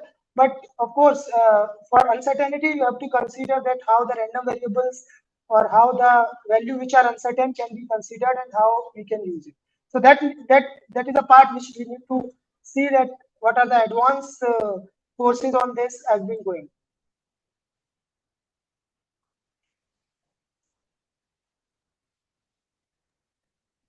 Thank you, sir. Thank you so much. So, participant, now I think there is any question, so you can write in the chat box. Otherwise, we will meet for the third session at 1:30 sharp. So kindly try to join before 5 minutes. Means at 1:25 we will meet again. Thank you, Vishnu sir. Thank you so much for Thank you, your sir. Thank you. interesting lecture. Okay, sir. Thank you. Thank you, sir. Thank you, participants. We will meet at sharp 1:25. Thank you. Thank you all.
Kumari Shreya, are you there? Yes, sir. Sir, am I Uh, audible? yeah, you are audible, beta. Open your video and we will start within a 1 minute. Okay, sir. Gautam sir, are you there? Can you hear me? Yes, sir. Okay. Welcome, sir. Yeah, Good thank you, afternoon. sir. Yeah, good afternoon, sir. Can you see my video? It is like working fine. Yeah, kindly share. I'm in like the with my video is enabled now. Okay. So yes, Riya, can you see like I can see you. Yes, sir, you are visible, but your screen is not. No. For timing, I'm not sharing my screen. Just Okay, sir. Shreya, you can start better. Now 1:30. Okay, sir. A very good afternoon to all esteemed dignitaries, guests, faculty members, and participants. I am Kumari Shreya, second year student from BTech CSE department, and I will be hosting this segment of today's session. I now humbly invite our distinguished speaker, Mr. Gautam Yogi, Senior R&D Engineer at Synopsys India Private Limited. Mr. Gautam Yogi has been working as Senior R&D Engineer at Synopsys India Private Limited. He is working on chip design software development projects in C++, worked on Fusion Compiler to RTLA compiler app options, alignment project as single resource, developed multiple APIs for app options mapping and contributed to the enhancement of the RTLA compiler. Also developed and implemented multiple features to enhance fishtail integration with RTLA compiler, added multiple command options for integration, contributed in resolving covariety and technical debt issues to elevate code quality and robustness in RTLA compiler, reduced technical debt from 51% to approximately 44% by addressing line of coverage issues. He did MSc in Mathematics from IIT Delhi, Master of Technology in Computer Science and Data Processing from Indian Institute of Technology, Kharagpur during 2020 to 2022 with his thesis titled Neural Machine Translation. He was silver medalist in MTech at IIT Kharagpur with first rank in 2022 batch. He secured AIR 404 in GATE 2018, ranking among the top 0.08% in mathematics and AIR 140 in the NET examination conducted by Joint CSIR USI in mathematical sciences in June 2018. He also worked as software engineer second in Honeywell Technology Solutions from July 2022 to March 2024. He is going to deliver on mathematical foundations, the core pillars of computer science and engineering. I now request Gautam sir to kindly take over the session. Gautam sir, over to you. yeah, thank you, sir. Thank you, Surya. So now I'm sharing my slides.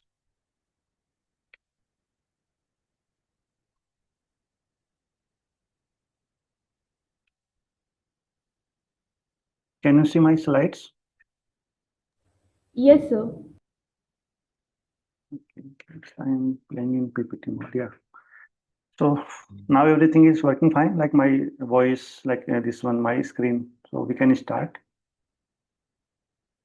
Can you confirm, Surya? Yes, sir. So now we can start. Okay. Yeah. So good afternoon, all the respected faculty members and all the distinguished speakers, and yeah, all my dear students. So today, like I'm going to present this lecture, and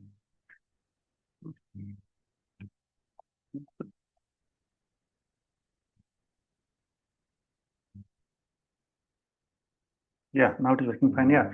So today, like I will speak, lecture on this one topic, that how the mathematics is behind the foundation in the computer science and engineering. Like we will see lots of algorithms in the computer science, and but the theory, the pillars, we are somewhere we will use mathematics to develop algorithms, like to find invent some different technology. So that's the core concept of this lab, and Gautam we sir, will see Gautam sir, sorry to that interrupt, Gautam sir. yeah, Slides is yeah, not sir, yeah, sir. on screen. It is join meeting Zoom.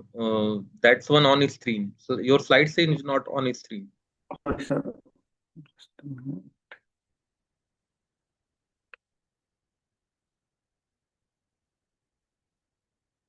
Now I think visible. Yes, sir. Yes, sir. Now the slides are there. Good. Okay, yeah, sure. Sorry for interruption. Yeah, so we will start from here, like what is the reality check. So that means we will see here, like now I think I hope all of you are computer science students. So that's why I'm asking because I will discuss some concept of coding also here. So I am assuming that you are no familiar what is coding, at least basic things. So like what is the Java, C, C++ language, okay, like Kotlin. So like if you know like the Java and this one C++, so there might be some syntax difference, okay, some arrays, a syntax of array in the like the C might be different in the Python or Java. So these are like that we can change the syntax, but the logic, the mathematics behind the each language will be same. Like what we can say, like the what is the range of the integer number. All this these are some small example, and we will see in the detail. But like the syntax might be changed, but the logic code, like the logic and the mathematics behind the each algorithms, it might be presentation might be different, but the back of the story will be same because we will use generally we use mathematics to develop all these algorithms. So now you should always focus on like the to build in logic, not to like the understand the language nothing but like the to express your logic in the computer science form. So these are the things we will see later slide by slide. Yeah, so I will define some like the basic mathematic concepts here, like because I'm defining. So later I will use all these things to like I will show you in the later parts like the how eigenvectors and eigenvalue we are using to like design like the web browser, and like the how eigenvectors all these things will help in the artificial intelligence. So that's why I'm defining here. So I hope like you might be study, if not then just try to understand the definition. So in the eigenvector totally depend upon the matrix. I think matrix you all of you heard in the school like days also, and in college also you might be, yeah, it's like the first year curriculum. So I am defining like the eigenvectors in such form that like the we have one matrix, and I here like I am defining in the n dimensional vector space. So I'm assuming here x is like the n dimensional vector space. So like whenever you multiply a vector by matrix, so output is we are getting output is in the some multiple of this vector.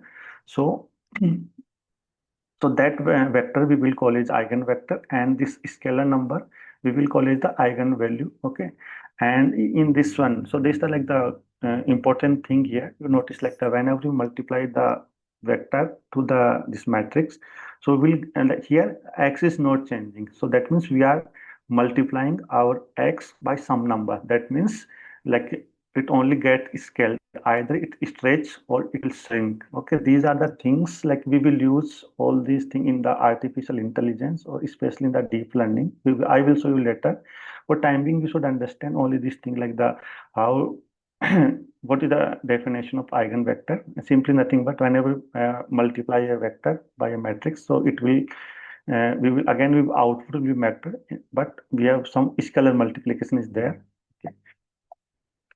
Yeah, so next is my this one I am showing by the one example. So here like I'm defining a 2 cross 2 matrix for your understanding. So so this one and this the entries, and generally we define our like first of all we find eigenvalues.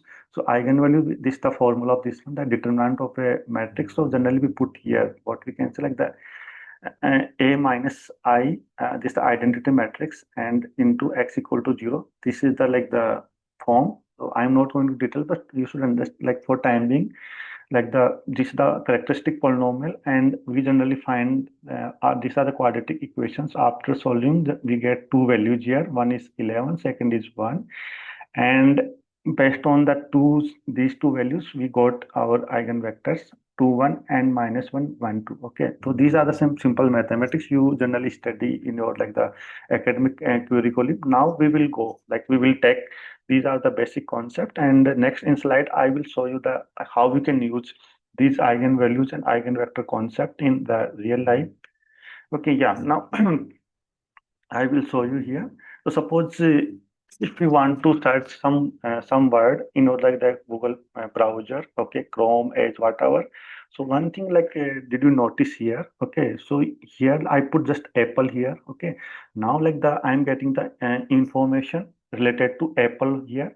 So here this is the first page. Okay, Apple official site. The second is like the education savings.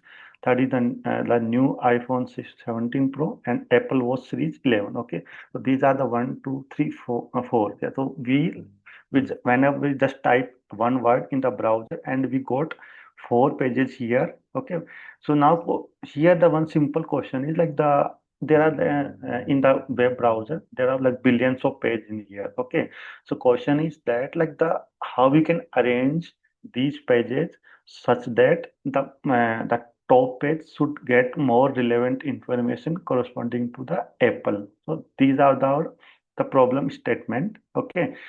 So question is that this is the web browser. We put this word. Okay, I'm summarizing, and these are the four web pages. Okay. Question is that the who is deciding the order of these pages, and like our aim is to we want to display the first page that should got the more relevant information about the word, and we will give the second preference to the page that has like the more information but compared to less information of first page. Yeah, so these are the problem statement. Okay, now we will see like the how what is the mathematics behind this one. Sorry.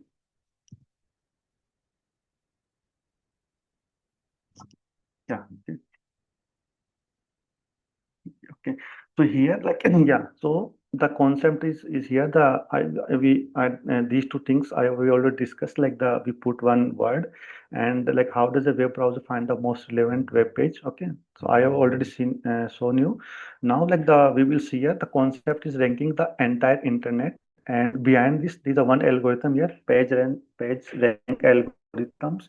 Basically, we generally use your eigenvector in this process here. Yeah, so this is the one algorithm, but here to time constraint we will not go into detail because it itself a algorithm. So for time being you should thus I'm giving the basic introduction of this algorithm. So in this algorithm, like we put one matrix, okay, and they are supposed the 10 pages in the web browser. So we will make a one weight matrix, and suppose one page might be linked to another page. Okay, another page. So based on their linking, we put weight, and we define a one vector, and initially we put the same weight, and after multiplying it again and again recursively, finally we reach a one vector, and the suppose we have the n like the four dimensional. Okay, so then in the last we will get the four output. Okay, so for that one we will select, we will put the first rank that the value which is the most. Okay, so this is the, like a small introduction, but you should understand only this thing here is what is the relevance of eigenvalue and eigenvector in the like the designing the web browser. So this is the or core concept to like define what is the eigenvalue, eigenvector, and how we can use these to design a web browser in computer science. These are my things. Now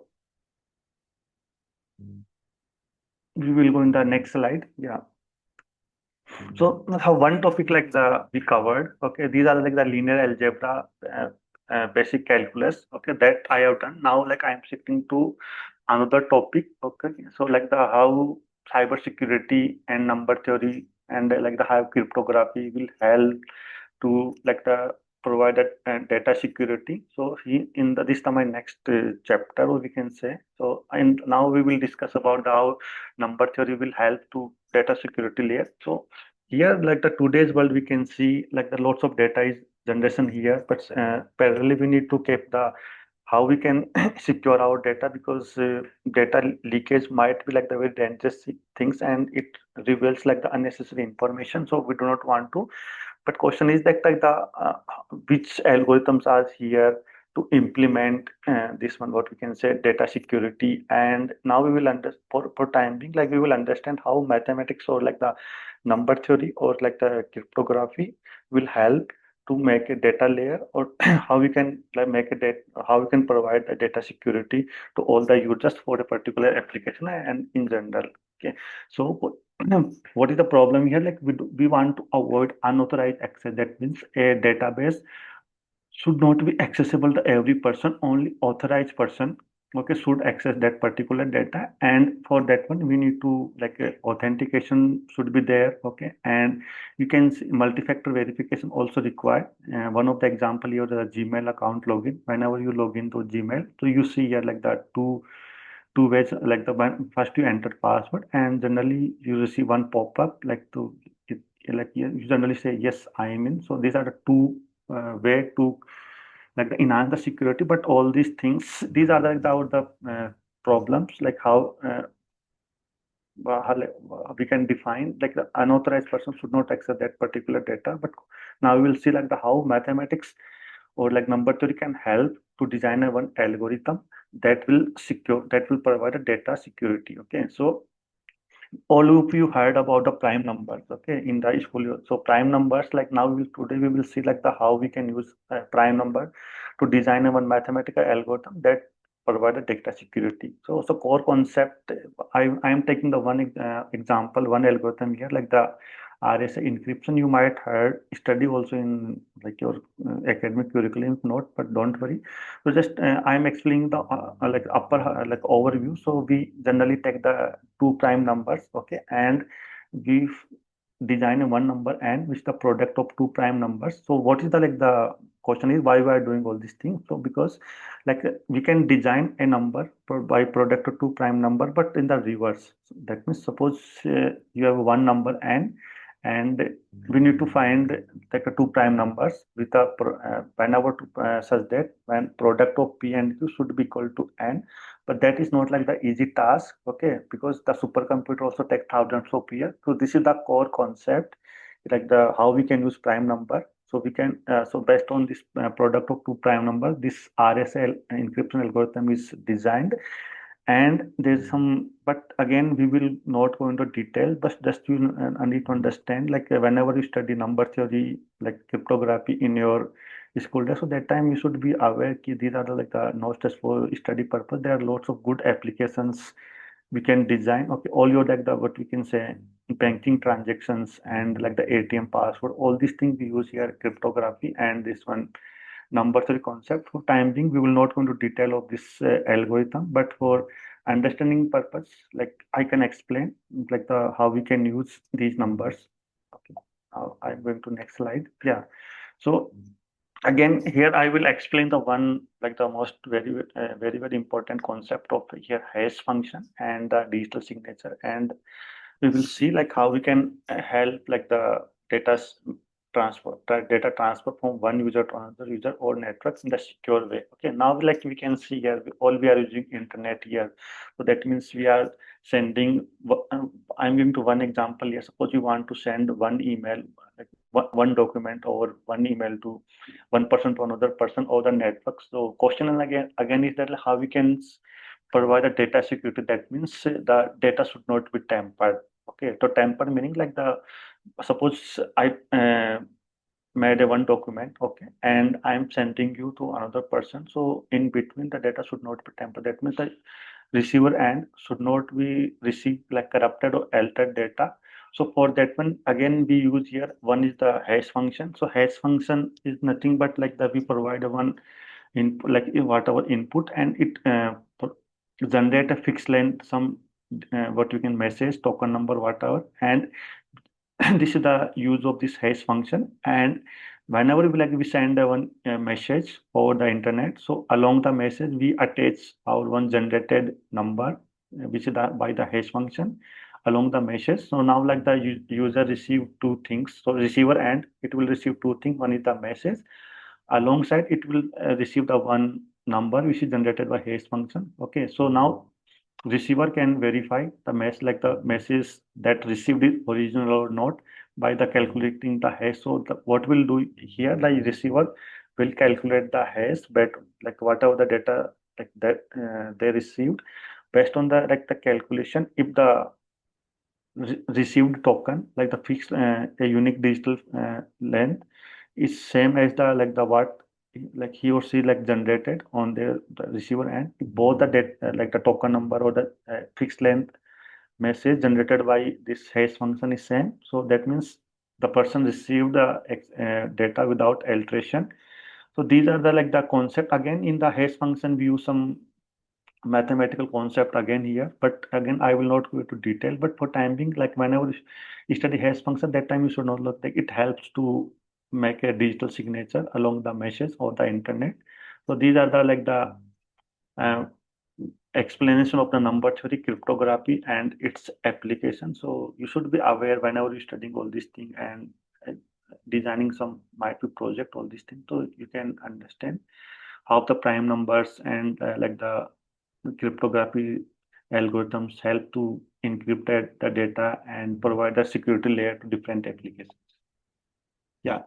So now I am moving to next topic. This is like the graph theory, and we can say this also like the architecture of connectivity, because it provides graph theory is like plays a very important and crucial role into make the connectivity. Like, in the application part we will see, but first of all, like I will explain you the basic definition of the graph theory, like what is the graph, and it is also like a part of mathematics. So in the graph, like we define one is the edge, like the nodes, and we generally call it the vertex also, and these are the edges connecting by two nodes. Okay, so let's understand like the in the simple terms. Suppose so graph you will understand by the like real example. Suppose you have like the 5 or 6 cities around you, okay, and now the generally you can see that the road connectivity, okay. So you can assume like the cities as a node and the roads are the edges that is connecting to two cities or two nodes, okay. So these are the like the data structure, or these are the like concept we generally study in the graph theory. If we have some node and vertices, and later part we will see you like we will see applications, and like the we will see the how graph theory is playing important role in the connectivity.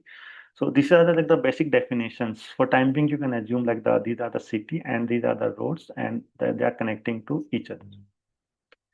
Now, like now, I will show you the applications of this graph theory. So first, the algorithm like the we designed with the help of this graph theory, graph concept, and first algorithm is the Dijkstra's algorithm. Okay, and this algorithm solve this problem, like the shortest path problem. Suppose now, yeah, suppose like you are using all we are using the Google Maps. Okay, so generally it's like we want to go one place to another place. So Google Map tells us like the in this way you find the more congestion, and this in this route you this is like the less time. Okay, so these are like the one of the good applications, but we should always know like the math logic behind Google Maps is that like that this algorithm, this type algorithm. So suppose we want to go the one palace to another palace, then how will find the shortest path? So so again, like we use here some priority queue data structure. So, but we will not go into detail what is priority queue. I think you might be studying the data structure course, but core concept to design this algorithm is to find this shortest path between any two cities. So it will help to like the one of the example is Google Map, and there are other applications like shortest what we can say in network connections also. So this is the second application, like a minimum spanning tree. This is also the part of the graph theory we study, and there are the two algorithms is there. One is the Prim's algorithm, another is the like the Kruskal's algorithm. So these are the two algorithms that provide this one like the connecting the nodes the minimum cost. Okay, so whenever like that we use the design the network, okay, networks like the like optical fiber optics or electrical grids, okay. So that time we use these algorithms like to design. Suppose you want to connect your 5 or 6 cities with the, like the optical fiber network, and another suppose you want to develop some roads or some whatever it might be, anything that is the helping to connecting the cities 5 or 6 cities. So that time there's a one question like the cost should be minimized. Okay, so how we can decide? So these are the two algorithms which helps us to decide this one the minimum cost. Okay. Now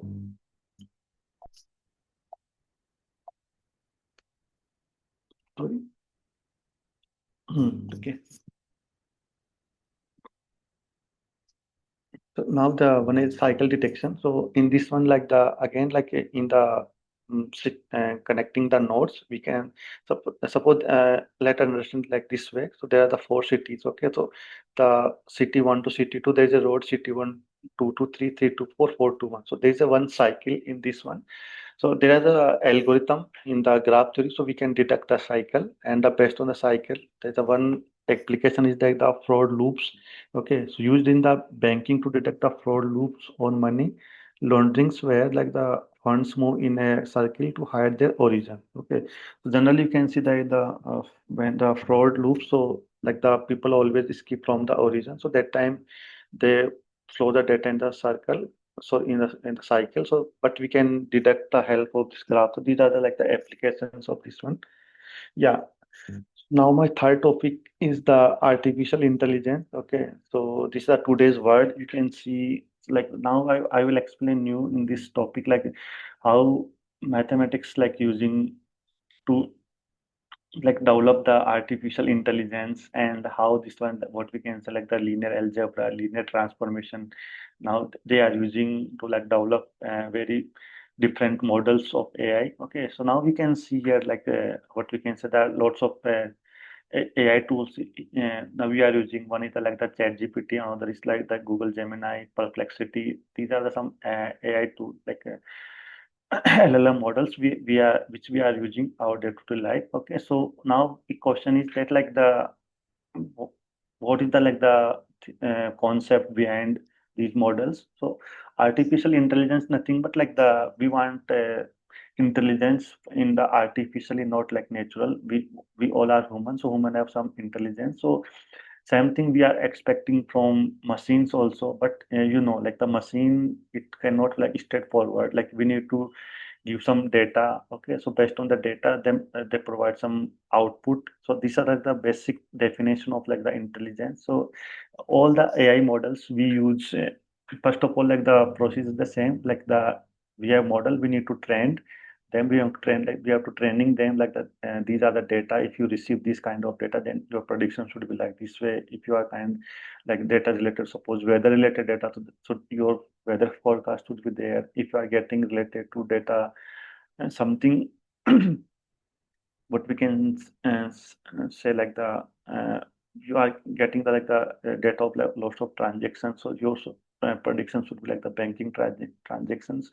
But first of all we need to train. Okay, so for training a data, so like training meaning is like the first of all we will give this some input, like these are the input company, your output should be like this way. Okay, now like the this the training happen in the during the training, like the uh, we have the like the original output. Okay, but we know that our the AI model is not like 100% like the accurate. It's like that 95 96, but remaining 4% is like the error. Okay, so this the error function tell us like the our guess, like the predicted value of the AI model is how far from the exact results. Okay, the difference is generally uh, call in the error functions. And yeah, now we will see like the gradient descents. Okay, so gradient descent nothing but like the partial derivative of n-dimensional vector space. Okay, if you heard, so that helps to like the reduce the gap, like reduce the this one gap between the predicted value and the truth value. So we can gradient descent generally help. Again, this is the mathematical concept. It will help to like the how we can reduce the which direction we need to give. So like to find the next value, so that our like the output should be like the difference should not be like the much more between the guess value and the truth value. And if you use here in the like the back propagation, there's a one technique to like training the AI models, but we will not go into detail for time being. Like you should understand, you should know only that there's a one mathematical concept gradient descent we use to training a data using through the back propagation. Now the next tool is the optimizer. Okay, so in the optimizer, like it will decide like the here gradient descent will give the direction, and the optimizer here will give the like the how big of a step we need to go to find like the optimal solutions. So these are the like the things in artificial intelligence, like the how. So here this is the mathematical concept we use into training our a model and to develop a artificial intelligence. Okay, now like the we will see the how our matrix multiplications like is or linear transformation we are using in the like all the deep learning concept. Okay, so natural language processing, it's like that. In this one, like the I want to give this one simple example. Whenever like the you have suppose I think earlier time in the Facebook, all of you use. Okay, so that time in the one post, okay, someone put message in like in English, and there's a one key, link is a translate into like the Hindi or like the local languages also. So whenever you click on this post, so definitely like you got the language translation, okay, like the Hindi to English. I'm taking the one simple example. So concept is like the how the things when you click on the one post of the English and you got the translation in Hindi. So question is like how this the concept develop and how the mathematics we are using behind to develop this translation. Okay, so and neural networks is nothing like the it is inspired from the human brain. Okay, so our human brain is a collection of neurons. So same thing like we want to develop some neurons, and we want and from the that artificial neuron we are expecting some intelligence. Okay, so these are the like the definition of neural networks, like a computational model inspired by a human brain designed to recognize patterns in data. Okay, now how will like generally trained our this one a deep learning model. Okay, so generally first we provide the input layer. Okay, where the like raw data, pixel, words, number enters. Okay, whatever like the depend upon our task, we provide the input layer, and there's another concept is hidden layer. Okay, here like we generally use the matrix multiplication. So in hidden layer, that what is the meaning of hidden layers? Okay, they process the data. Okay, that means they like in the hidden layer, like we want to extract the relevant information from the given input. Okay, and that time you use here like the matrix multiplication or linear transformation. Okay, in the next slide I will show you like how we will use.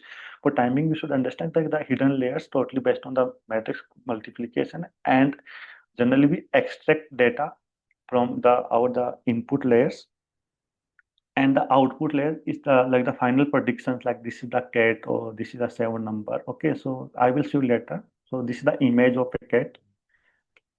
Yeah, so we use two neural networks in like deep learning to like the distinguish tasks. So these are the different based on different use cases. Like the generally we will go through the two neural networks. First is like the CNN and like convolutional neural network, and another is RN. We will go to later. So first of all, like the we will see like what is the use case of this CNN.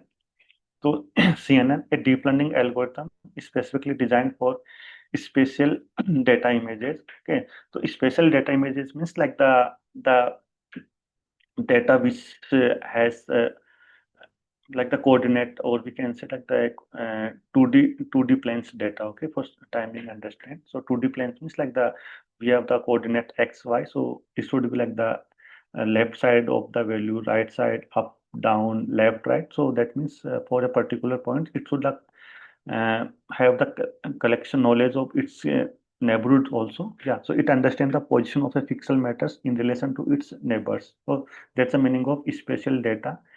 And we will see like the one of the application I will show later. So again, here we are using here the matrix kernels, okay, to scan the pixels. That means matrix kernels nothing but like one a 3 cross 3 or a 5 cross 5 matrix, and we will use to extract the feature. Okay, so show me one example here. Yeah, so there's a one how now I'm showing you like the how image recognition is by the CNN. Okay, so suppose like you pass the two images to your like the model. like CNN. This one image on the cat, another image of the dog. Okay, so whenever we pass this image, so final output should be like this is the image of cat, and if you pass this image, so it will should after processing in between hidden layers, so output should be like a dog. Okay, so these are the things. Now here now you can say the question is that like how image will interact to CNN. Okay, so CNN nothing but it like the mathematical models. So first of all, like we convert our image into like this matrix. Okay, so these are the four dots of a matrix. So we put this image, we convert this image into a one mathematical, what we can say, matrix. Okay, and from this matrix, like we want to extract the important relevant features. Suppose you can see one here, one is these are the nodes we are getting the relevant information. So question is that how we can find the relevant information. Okay, so for that time we use this matrix kernel. Okay, so again we are using matrix concept to like the extract the relevant information from the given input. Okay, yeah. So these are the things, what is CNN and what is the mathematical concept behind it. And now application is the one image recognition that I already shown you. One is the medical scans like the X-ray, all these things. So we can visualize in the better way.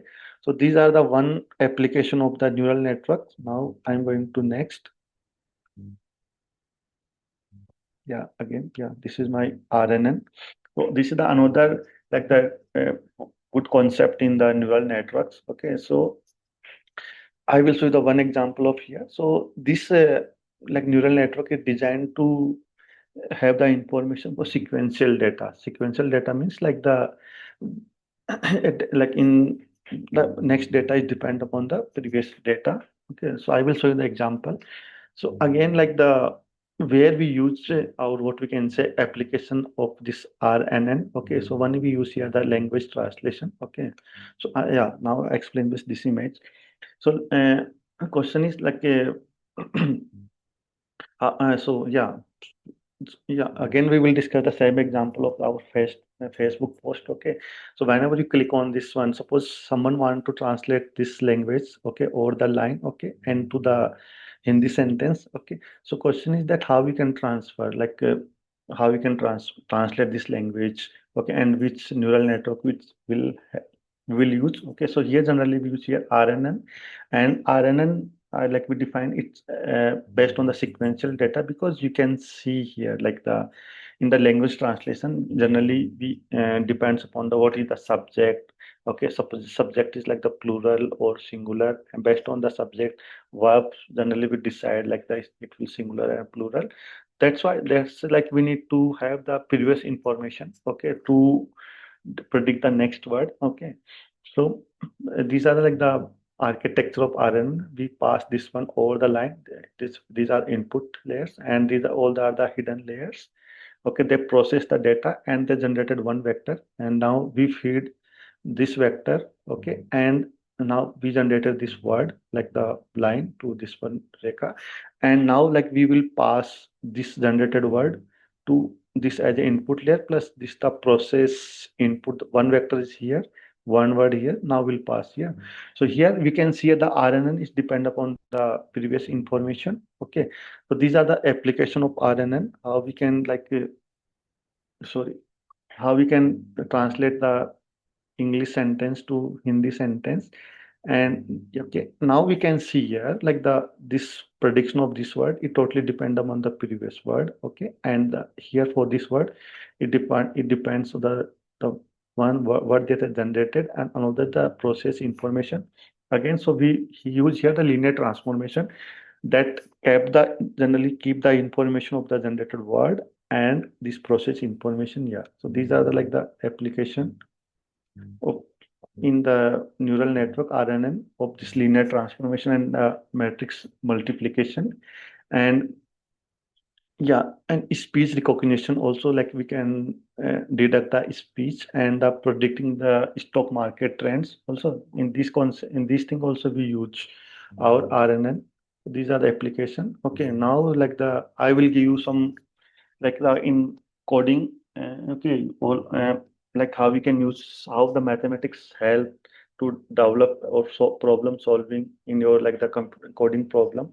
Okay, so yeah, now I will explain this like how we can use if you know some mathematics tools, so you can solve easily a coding problem, like in very less time complexity and easy manner. Yeah, so this is the one problem here. Like I am taking the one simple example. Find the missing integer in an array containing a distinct number in the range 0 to n. Okay, so like this, that what is the meaning of this one? So suppose we have the one array. Okay, I hope like you know array data structure. So array is nothing but nothing is the collection of the same data type elements. So all the collection of 0, 1, 3 is the integer data type. So this is the collection we put all together in the one collection that is known as array. So this the size of is 3. Okay, now we can easily see here like the missing number is 2. The question is like how we can solve this problem. Okay, so one basic problem is like you need to put two for loops. Okay, first one is like 1 to n, and we will check each number like 0 is present. Then we will start a loop from 0 to 3, and in the first number will be 0, so 0 is here, so we skip. Now we will go to move the next number 1. 1 is there. 2 is now we'll shift to 2, number 2. So 2 is not in here, so yeah, 2 is answer, but it will taking the like the each time we are like the going through the traversal this matrix, sorry, this array, and one is the for number from 0 to n. So time complexity increase here. Now if you know the mathematical tool like the sum of first n natural numbers. Okay, so this is the formula, n into n plus 1 by 2, and this would be our expected number. And what is another like we can say what is the actual sum of this array. So the difference will be the missing number. So all of the like the or what we can say the summarize of we can summarize this slide as like the you should know like the sum of natural number.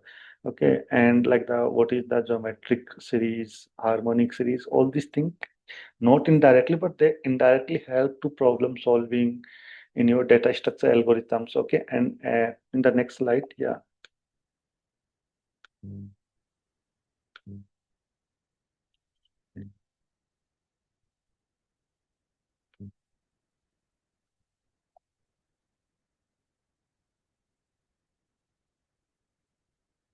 Yeah. Okay. So like now like I will give you some highlights on this one time complexity also, and how the mathematics should you should know about mathematical tools to design time complexity for a particular algorithm. So in the computer science, like there are lots of algorithm we design. There are lots of problem here. For that problem, we design lots of algorithms here. But our algorithm we should design our algorithm such a way that it should solve the problem as well as it should take least time, because now we can see all between the trade-off with the we will prefer the algorithm which is taking the less time, because time is all about the importance. Okay, so that helps to like the if time is our algorithm is taking less time, so our system will do like the lots of tasks. So these are the requirement to the today's world. So like your code like the work for 10 users or fail at the 1 million users. That means if you uh, suppose 1 million user like uses the one particular algorithm, but that algorithm is taking lots of time, so that time the server will crash and like we will not use that algorithm efficiently. So time complexity is very important. Now like the order and of this means like the approximate time. You can understand big O means like the approximate. So order of n means the linear growth. Okay, that means there are the 10 users, so generally it will take like the 10 second or 10 minute. I'm assuming that means. But n square generally we prefer the exponential growth. That will be might be dangerous. Okay, suppose if 100 users come, so it might be take lots of time. So these are algorithms we generally don't prefer. One is the logarithm n. Okay, this is the excellent because it generally take less times. So question is like whenever we compute the time complexity of all these things, so we generally use our like arithmetic and geometric reach. So you should know aware all these things. Yeah. So based on the this one, we can analyze, we can develop a algorithm, and we will we will design our algorithm so that should take less time. Okay, so this here also, like, the mathematics tool will help you to design one algorithms, and which is taking the less time. Yeah, that's from all my side. Now if you have questions regarding to my slides, so you can ask.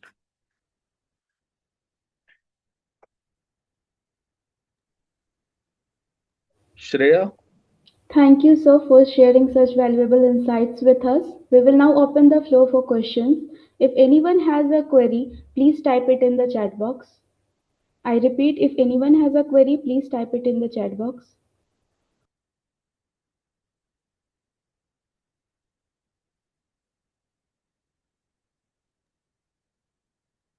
Rotan sir, there is a question in the chat box. Yeah, okay. How graph theory help in the detecting cyber frauds?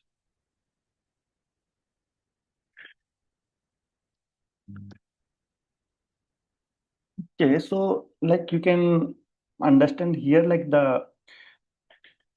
whenever like the generally the things related to fraud related things, so a user always want to like disappear its identity. Okay, so that means they will make a one loop. Okay, so in the loop, like you will not identify like the inputs from where which users it coming from, if you know, because uh, if we only the straightforward. Okay, so then you can know, we can easily find like the from where it is starting point. Okay, but if in the loops, okay, so that time, like we cannot easily like what we can say easily detect. Okay, so that time, like we use here the graph theory concept cycle, this one detecting like graph theory will help in this structure there is a loop. Okay, so that means we can scan that particular what we can say, or we will not go through all the nodes, we will go through all the particular nodes that are the part of cycle, and by like the checking the information of the nodes or the users that are coming in that particular uh, cycle of, so that time, yeah, so that helps like this way it reduce our like the a big problem to smaller problem.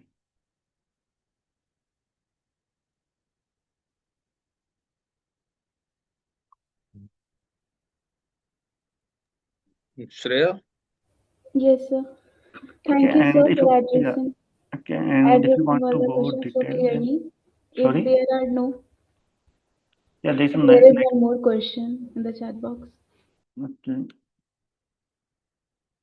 Do you believe that semiconductor engineer and EDS is safer long term in general software development? And if you are first year CS student today, would you aim for AI? Okay, so like here, like AI, we are using AI in everywhere. Okay, in the software development, I am also like currently using one is the cursor, one is the GitHub Copilot. Okay, so I'm using my day-to-day task. Okay, so earlier, like we need to suppose one issue or bug like reported to me. So earlier, I also used to like the debug this one manually and figure out like the where is the problem, like the some memory overflow, whatever. But today's time, like I put the problem, like I give to like this one AI model. Okay, and that help me to this one generally provide me the flow key, like you should start from here, this part is correct, this part is correct, and this part like that there's a problem. So these were like the it helps to uh, provide some information to my task. So yeah, currently my was what we can say my productivity increase by using these AI tools, because earlier taking like, lots of time, but today like it is reducing my lots of time here.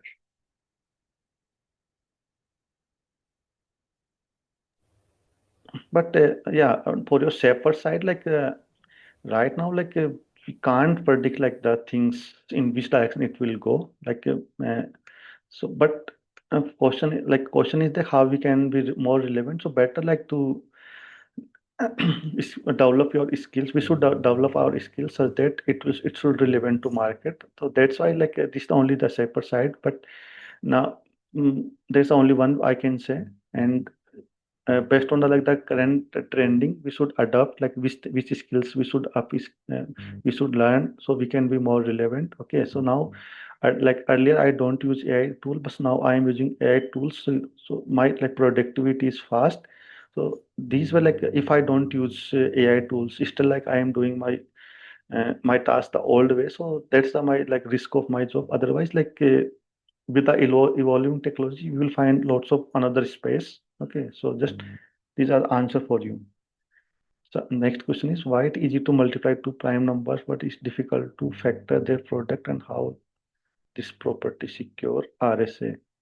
Okay, so like the multiplication, but like suppose if you like the small prime number, like we can find is like it will take less time. Okay, but suppose if you have a number big like in the I have shown in my slide, so number n equal to p into q2 product of two prime number. Okay, after that like the we have some algorithms here to find the prime numbers. Okay, but these are algorithms like not so like what we can say advanced or like the less time consuming, so we can easily find the product of two prime number.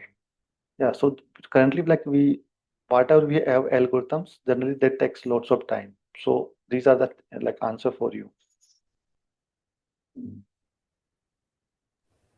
And yeah, and this if you go through the detail of this one RSA encryption, one algorithm, okay.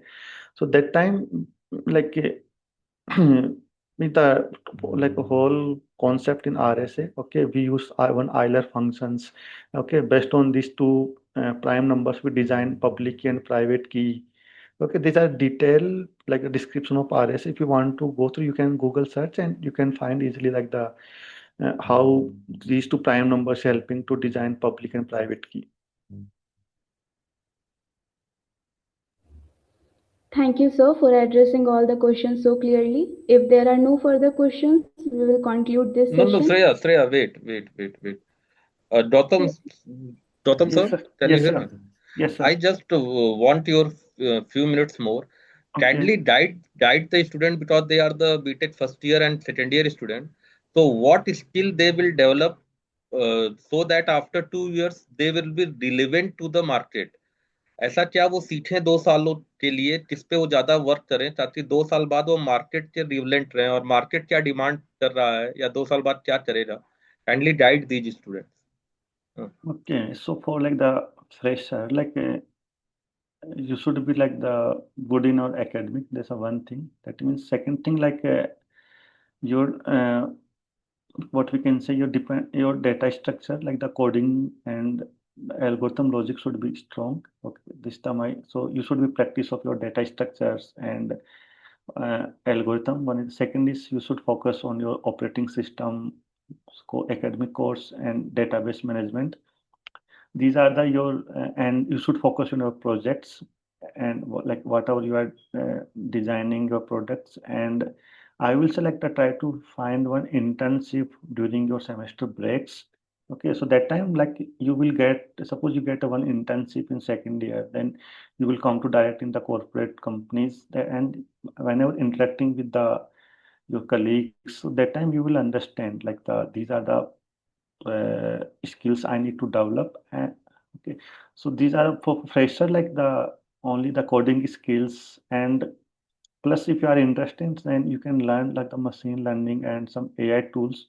Okay, and which will help him because now in the current next few years like the AI will impact. So if you know some knowledge of AI, so that time it will help you to at the time you will not get any fear.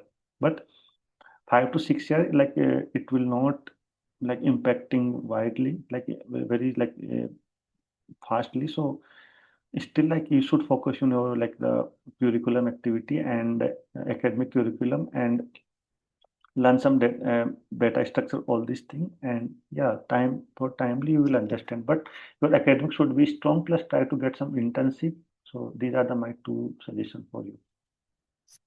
One thing more, Gautam, if can you hear me, Gautam sir?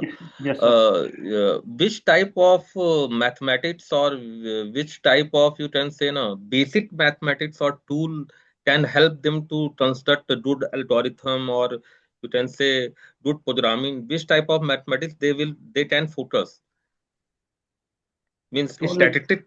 I think statistics yeah, is good for them. statistics. One is the good. Okay, Hmm. one is like the this linear algebra. Okay, because the if you are and these the graph theory. One is the cyber security and cryptography. Okay, these are the like the application oriented, direct application oriented, and some uh, like with data science related course also if they want some they want some deep learning model. Okay, so they now they can develop their projects in deep learning itself. So in the deep learning they will learn this one little bit of like the linear algebra and statistics. Yeah, so they should focus on these like 4 or 5 topics in Okay. mathematics. Okay, one more thing I want to ask. A company offer internship to the students means they can apply directly or there is any web page or something from where student can apply No, for summer internships in yeah, so companies in yeah, industry.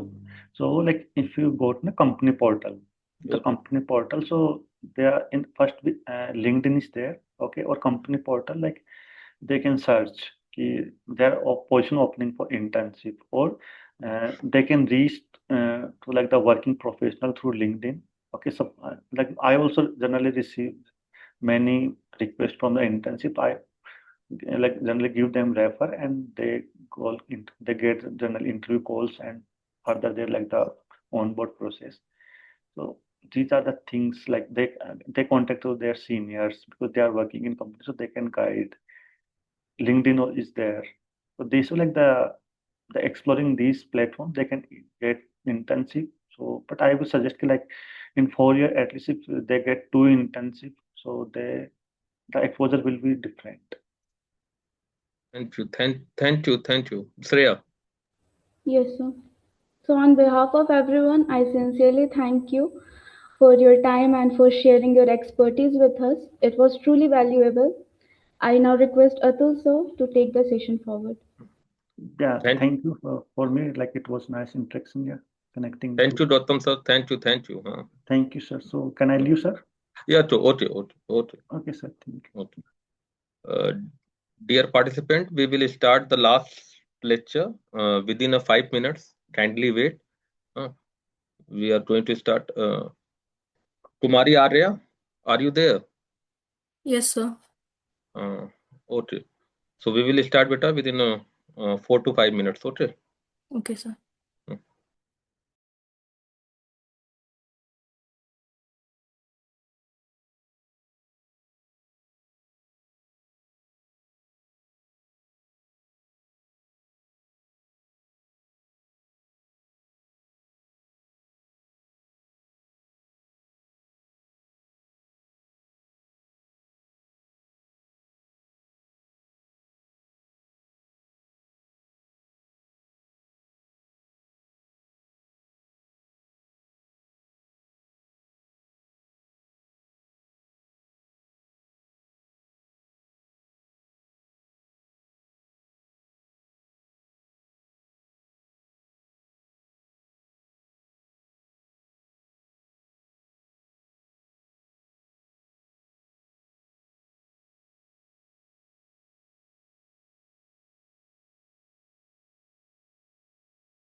Arya बेटा, हमारी Arya, Sir.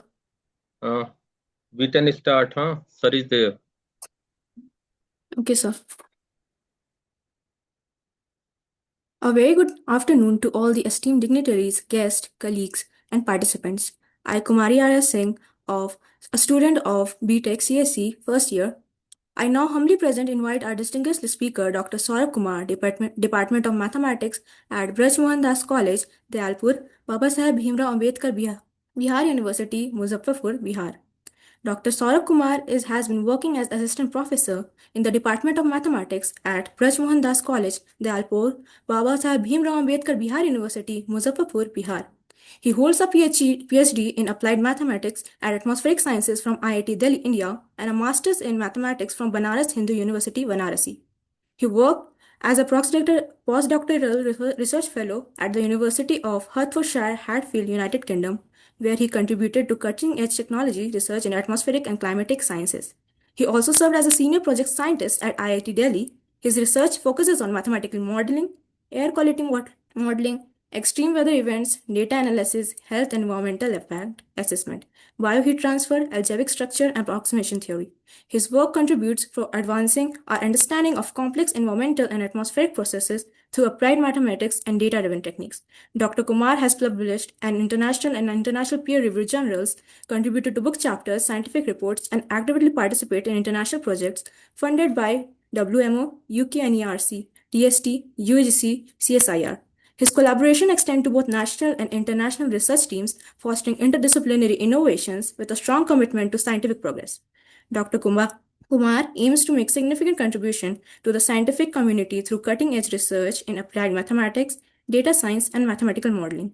His future endeavors include bridging the gap between theoretical research and real-world application to address critical environmental and atmospheric challenges with the application of data science and machine learning. He is going to deliver on mathematical modeling of air pollutions, nonlinear dynamics, data-driven methods, and forecasting. Sir, you can continue. Hi. Am I audible? Yes, yes, yes. Yeah. So, thanks, Arya, for nice introduction, and it's really honor for me to just share my idea with a very encouraging and highly motivated student of Amity uh, universe. I can tell in that same because nowadays Amity is not limited to India only; it's going beyond. So, in my opinion, I think let's start quickly to the topic, and it will be beneficial for all of us. So, I'm sharing my slides. So, my entire talk comprising two parts. First part is about some basic of the air quality modeling, and in second part, I show some Python script, how to plot, just output variable of the model and how to play with that graph and color scale.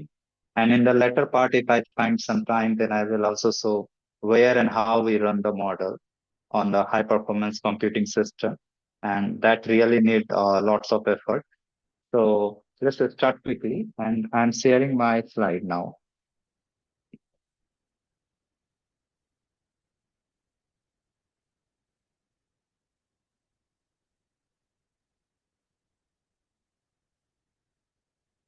So,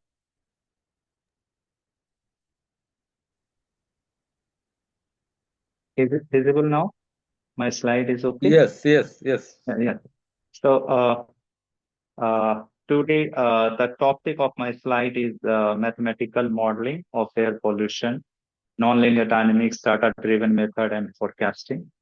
And so this slide is all about the motivation why we study these things. And if we go into the, last one decade or last 2 decades, we find that air quality and deteriorated air quality is one of the top 10, or we can say the top 5 contributing toward the, our ill health, our death, our mortality, morbidity, lots of things. So air pollution is at the fifth position according to the Global Burden Disease Report of 2017. So if you move forward, we can see where our continent, where our country is belonging in respect to the entire world, and we can see that even if we just look after the particulate matter having diameter less than 2.5 micrometer, it's our India is one of the those country who is contributing or facing that higher values, and we all are exhaling and inhaling this, uh, polluted air, and knowingly, unknowingly, we are just grasping lots of uh, bad elements. This is not good for our human health, not good for flora and fauna, nothing. It's all about the survey and records, which motivate us to work on this aspect. And we can see in the third point, you can see that the number of deaths attributed to air pollution and certain causes. We cannot say directly air pollution killed somebody, but it is something which is just act as a catalyst for some disease, some ailments also, and we can see in the latter part that how it is working against all of us, and this also affect our economy. We are investing lots of money on the health sector, and it's not easy for all the common people, despite knowing the fact that we don't have a uniform health insurance policy in our country. So this is somewhere we need to tackle all this very burning truth which is facing by all over the world. And according to the report, I already mentioned all these things. So I'm just moving forward. And so, what are the sources of air pollutant? So, there are lots of sources we generally studied according to some classification. And if we just say like point sources, line sources, area sources, volume sources, some biogenic sources, anthropogenic sources, there are lots of sources. Whatever we are creating when we are using, say, air condition, when we are using our vehicle, four-wheelers or heavy vehicles. These are all the part of different sources. If you are stuck in, suppose you are stuck in somewhere in the traffic, then at that time you are facing line sources because lots of vehicles are flying along a line. So that time it can be treated as a line sources. Sometimes it is point sources. There are lots of stacks, lots of chimneys are there, and they are emitting lots of gaseous pollutant into the environment. Some area sources like forest fire, you can say that the forest fire is one of the major example of area sources. Some volume sources are there, biogenic sources are there.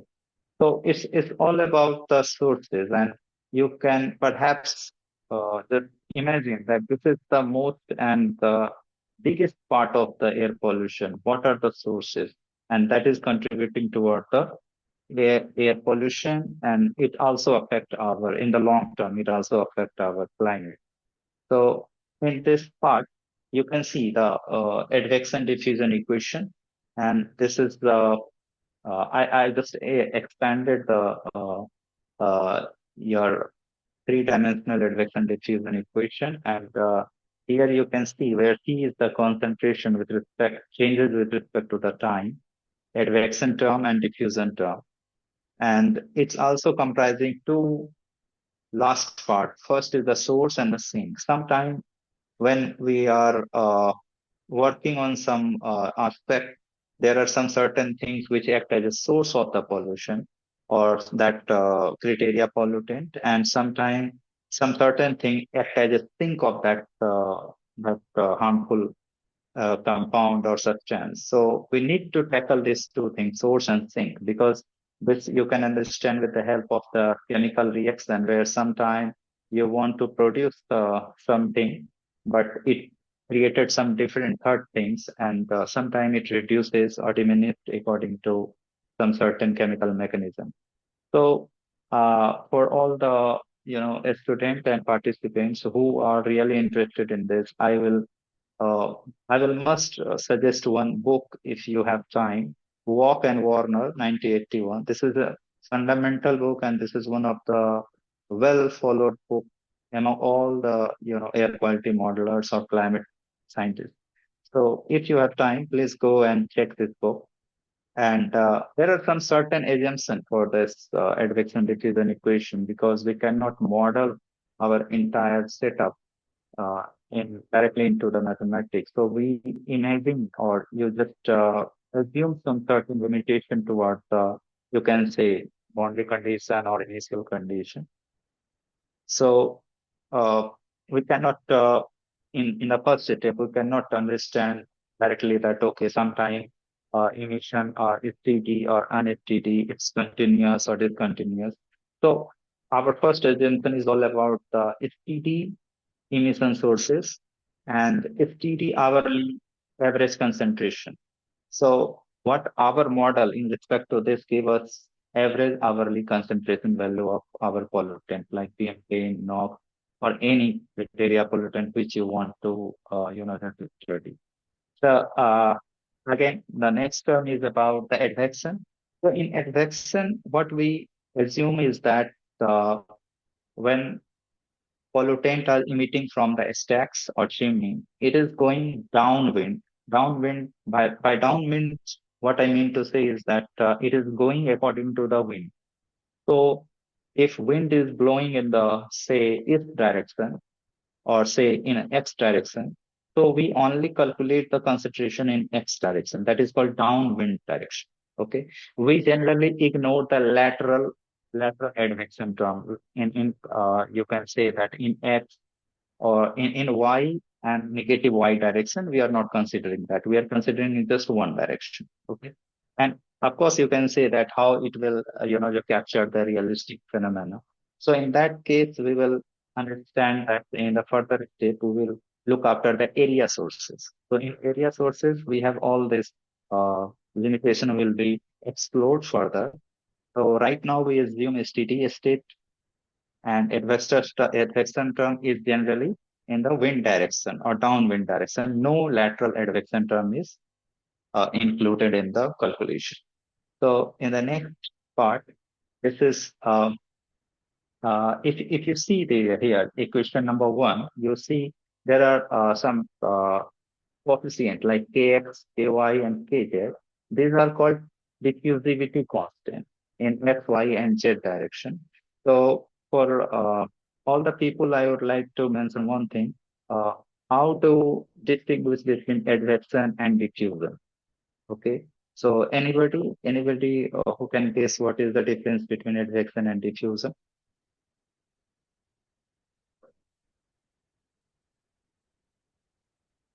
Okay. So suppose I'm just pointing one thing, that when you suppose you just leave some drop of ink in the pot of what in a water pot, it will just disperse in all the direction. You cannot say it will go in the some certain direction like downwind or in that direction only. It will go in all direction. It will disperse. So at that time, you cannot say that where it is going particularly. So that time it is called the diffusion of that substance. Okay. So for that matter, we need to understand how to calculate the diffusivity constant like kx, ky, and kz. And as we assume that we are only taking advection term in a x-axis along the wind direction. So if we are considering only x direction, so we are only taking kx, no ky, no kz. Okay. So here in the vertical advection terms, anti-diffusivity, you can see if we can reduce it in this manner. And in a further step, you can see that how to calculate its solution. And there are lots of certain assumptions regarding the boundary condition also, and removal term and the source term. First assumption is concentration at at an infinite distance, or you can say the very, very far distance from the source, concentration tends to 0. Okay. And in the vertical direction, rate of change of the concentration is again assumed to be 0. And in the positive y direction at the very infinite distance or height, C concentration is again tends to 0. So these are the all assumptions which you can treat or take into the consideration while solving this three-dimensional direction diffusion equation. And when particularly you solve this, you find that the concentration can be obtained in this fashion, in this term, where Cxyz is equal to this term, where you can see where what is Q. Q is the source strength. Suppose you are just the owner of some company or some industry. There are lots of chimneys or stacks are there. They are emitting some certain substance. And to get the permission or green signal from the regulatory bodies, you need to provide them some certain data of your factory. So at that time, you need to send them your source strength, how each stack is emitting, what are the emitting rate of different type of gases or substance. So at that time, you need to mention those strength and what kind of source and sink technology you are using. So according to that, these all expressions come step by step. So and this is the term which is you can say some certain time. This is the most elaborated solution for the 3D concentration values. And again, you see something that in the last part of this middle bracket, you can see there is minus z minus f and minus z plus h. This is something which is you can say the mirror image kind of expression. So this is, of course, this is a mirror image because this is called reflection term. You can just imagine when some gaseous substance is coming down from some certain height, it will, just reach to the ground, and sometime surely it will not penetrate inside the soil in a so deep, so it will reflect. So at that time, we need to consider that reflection term. Okay. So this is more suitable for the gaseous release from a stack where capital H is the stack height. And we need to, we need to just monitor all these things parameter to find or evaluate the concentration. And if you see that C, X, Y, Z, so of course, X is the downwind direction, Y is the crosswind direction, and Z is the vertical direction. So whatever the coordinate you want to find out the concentration of that emitting substance, you can use this formula and find out. Although you need to understand all those parameters, how to find out this. And these parameters are not fixed because it changes with the environment and their stability. Okay, so there are lots of environment stability conditions, and there are lots of criteria. So for that, I cannot go deep into that because there are it will take lots of time. So if you are really interested, then you can look after the work and Warner book or any material you can go. But right now, this is the formula, and you can lots of you can understand that somewhere this is some type of Gaussian distribution. You can see there is exponential term with a minus y square upon 2 sigma y square. So this is some kind Gaussian distribution formula. There are lots of other distribution like Poisson distribution. So in that scenario, what you see is that Gaussian distribution is something which is providing us the solution or analytical solution of the advection diffusion equation. So I'm just treat it that leave all those things and now look after this formula again. What is the parameter and what are their values? So if you see Cxyz, it is nothing but average concentration of the substance, which is just propagating from your stack or your chimney, and it is moving in all direction in X, Y, Z. But in generally, we understand that when wind is blowing in a particular direction, gaseous substance will travel in that direction, primarily into that direction. So we need to understand what is the direction, wind direction. And if we are taking account of wind direction, then we should also must take into account the wind speed. What are the magnitude of the wind speed? Because that is the one of the important parameter which is affecting the carrying capacity of the substance. So X is of course the downwind distance, Y is the crosswind distance, and Z is the vertical, as I mentioned earlier. And now the Q, capital Q is the emission rate. Okay. So for any substance, it is not related like you have only ammonia, you have only urea, you have lots of substances. So you need to, just calculate these values on the basis of the industry specification. And sigma y, sigma z are, of course, the lateral and vertical dispersion coefficient. And of course, it is in meter. And capital U is here that the same wind speed values in meter per second. And capital H is the stack height. So this is the formula, main formula, which we need to, at least we need to remember this.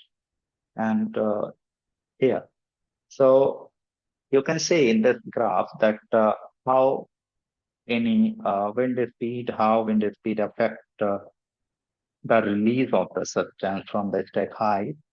And now the most important part about the stack height is actual stack height maybe say a small h, and when the plume or any substance emitting from the stack mouth top of the tip of the stack, but it will for some time it will just you lift up, and that time a little bit distance will be in the that direction. So that will add additional height to our stack. So actual stack height and effective stack height are different. So we need to understand what are the difference between the stack height and effective stack height. Okay. So effective stack height is nothing but this is the capital H. We can say this is the effective stack height. So actual stack height might be a little bit lesser than this. Okay. But effective stack height is way higher than in some cases. And if you can say how the stack height and the plume boundary is going.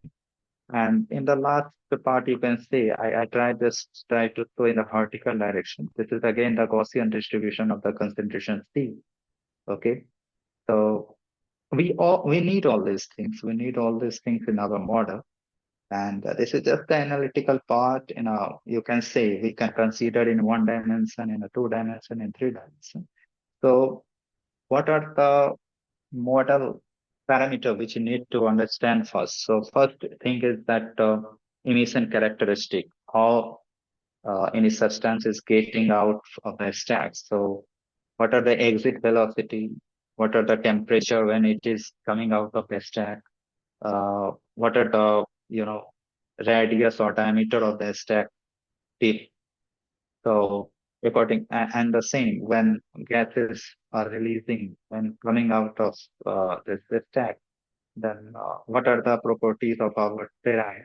Terrain, by terrain I mean to say is that what kind of area it is there, what are the roughness, how the topography is there, and what are the height and how the buildings are there. And the latter part, the most important, that meteorological parameter we need to understand. Uh, as I earlier told that the wind speed. So again, wind speed is one of the factor, and how the gaseous substances mixing according to the stability of the environment, and of course the wind direction again, because it will affect the downwind concentration of the substance.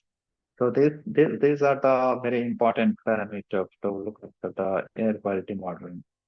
So again, I'm just repeating in a quick, the emission characteristic, terrain characteristic, and state of the atmosphere. That is all about the meteorological part. So this here, I just want to show something about how effective stack height and how the plume rise and actual stack height. These three things are quite different. So you can see from this image in the right side that stack height maybe like 50 meter, 100 meter, but effective stack height is quite higher than that. And with the course of time, it will travel farther and farther. So it may be that the chimneys or some industries stacks are on very far distance, but it can reach up to some very far longer or distant area also. So we need to understand how the stack height, affect the distribution of the pollutant or any substance. Okay. So now you realize that why lots of brick chimneys and all have very longer or higher stack just to propagate this pollutant substance way farther than their, just nearby locality, and so that it will not affect human, uh, human and any or nearby. You can say agricultural also, agriculture and flora and fauna of the nearby area. Here, again, the text question by Gaussian distribution, as I earlier mentioned, and the coordinate system. Here, I just try to, just introduce you to how taking X-oriented direction, right? So stack height, effective stack height, plume rise. So there are lots of things how the Gaussian distribution is coming to the role. And we need to understand the downwind direction, center plume line, all these things. So we'll just take a look on this picture and you have some rough idea that how we are going to model it. And this is again something related to the meteorological parameter, and it's all about the stability of the environment. You can say when adiabatic lapse rate and environmental lapse rate are there. So you need to understand what are the stability, different type of stability, and stability of the, in the morning time, how the plume will uh, in the daytime, in the afternoon, in the evening time, in the, coastal area. So there are lots of different stability. It depends upon the, adiabatic lapse rate, environmental lapse rate, and these things we need to, just go in detail. But you can see, you can see that how the plume are behaving in the uh, different condition of the stability regime. So you can say the lofting plume properties, you can say fumigation, you can say trapping, okay, you can see fanning, boning, and looking. So all these things you use whenever you are going here and there, you see certain things in the environment and how it is. So this is all stability class we distribute, and according to that stability of the environment. So there are six classes of the stability, and we generally denote it as from A to F. A is corresponding to a strongly unstable class where large lapse rate. So it's something where any pollutant just disperse in a very quick moment and here and there. Second is moderately unstable. Third one is slightly unstable. And fourth one is the neutral, you can say class D. So zero lapse rate. And E is the mild, and F is of course the moderately stable to severe inversion cases, where if your stack is open, your industry is working in the class F, lots of emitting gases will subsidize, or just it will settle in a very nearby area. So in that stable case, it's quite difficult, and sometimes according to it, sometimes metallurgists suggest lots of factories on the street to, just curb or stop their production for some time. Otherwise, the nearby worker will have to face the lots of harmful impact. And this is the screenshot of some very famous book of Turner. You can find this in the book, how the stability categories, and we need to, and all this category, all this category play a role inside the model. So you need to take this parameter under the consideration when you are finding the concentration of any pollutant. From my side, mathematics is okay till this point. Now, what I want to show you how the output will look when we calculate the concentration of some certain particulate matter or some gaseous substance. So, if you see one thing that this is the contour plot, or you can say this the isoplate of concentration of nitrous NOx. Yes, this is for NOx. And here in a yellow color, you can say this is the power plant. This is, and this study was done on of the Delhi. So there is a Pragati power plant in Delhi. You can, whenever you go, you find there is a Pragati power plant in Delhi. And their stack height is supposed to be on the origin level. And you just see how the concentration is propagating in the all directions. So somewhere you cannot say that it is uniform in any particular direction. So somewhere it is reaching more than 15 or 20, somewhere it is less than 5 or 6. So this is how the concentration of this substance is simulated. And the model name was, if I'm not wrong, this is Industrial Source Complex Short-Term ISPST3 model.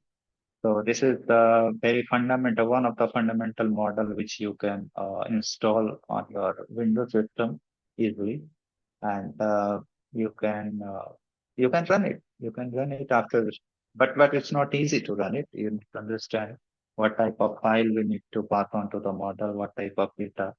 But after certain, some homework, we can do it. On a short-term basis, lots of students, especially related to the civil engineering and mechanical engineering, they did lots of project work related to this model. Industrial source complex, short-term, long-term, both model are there. So this is quite useful. And you just take a look how the concentration propagate in all the directions. This is, and I just want to, just mention that this concentration plot is within the 5 kilometer only. You can see in a X direction, it's not going beyond 5 kilometer. If you plot beyond 5 kilometer, plots will be not that much, uniform. Maybe it will give you some certain discontinuous graph, but that's how the pollution in real life look after. So if you see in the northern or upper part, there are higher concentration. In the third quadrant, you can see the very less concentration are there. Okay.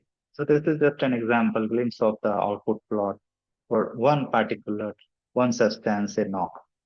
And in the so far we are just going after the analytical solution of the three-dimensional air quality model.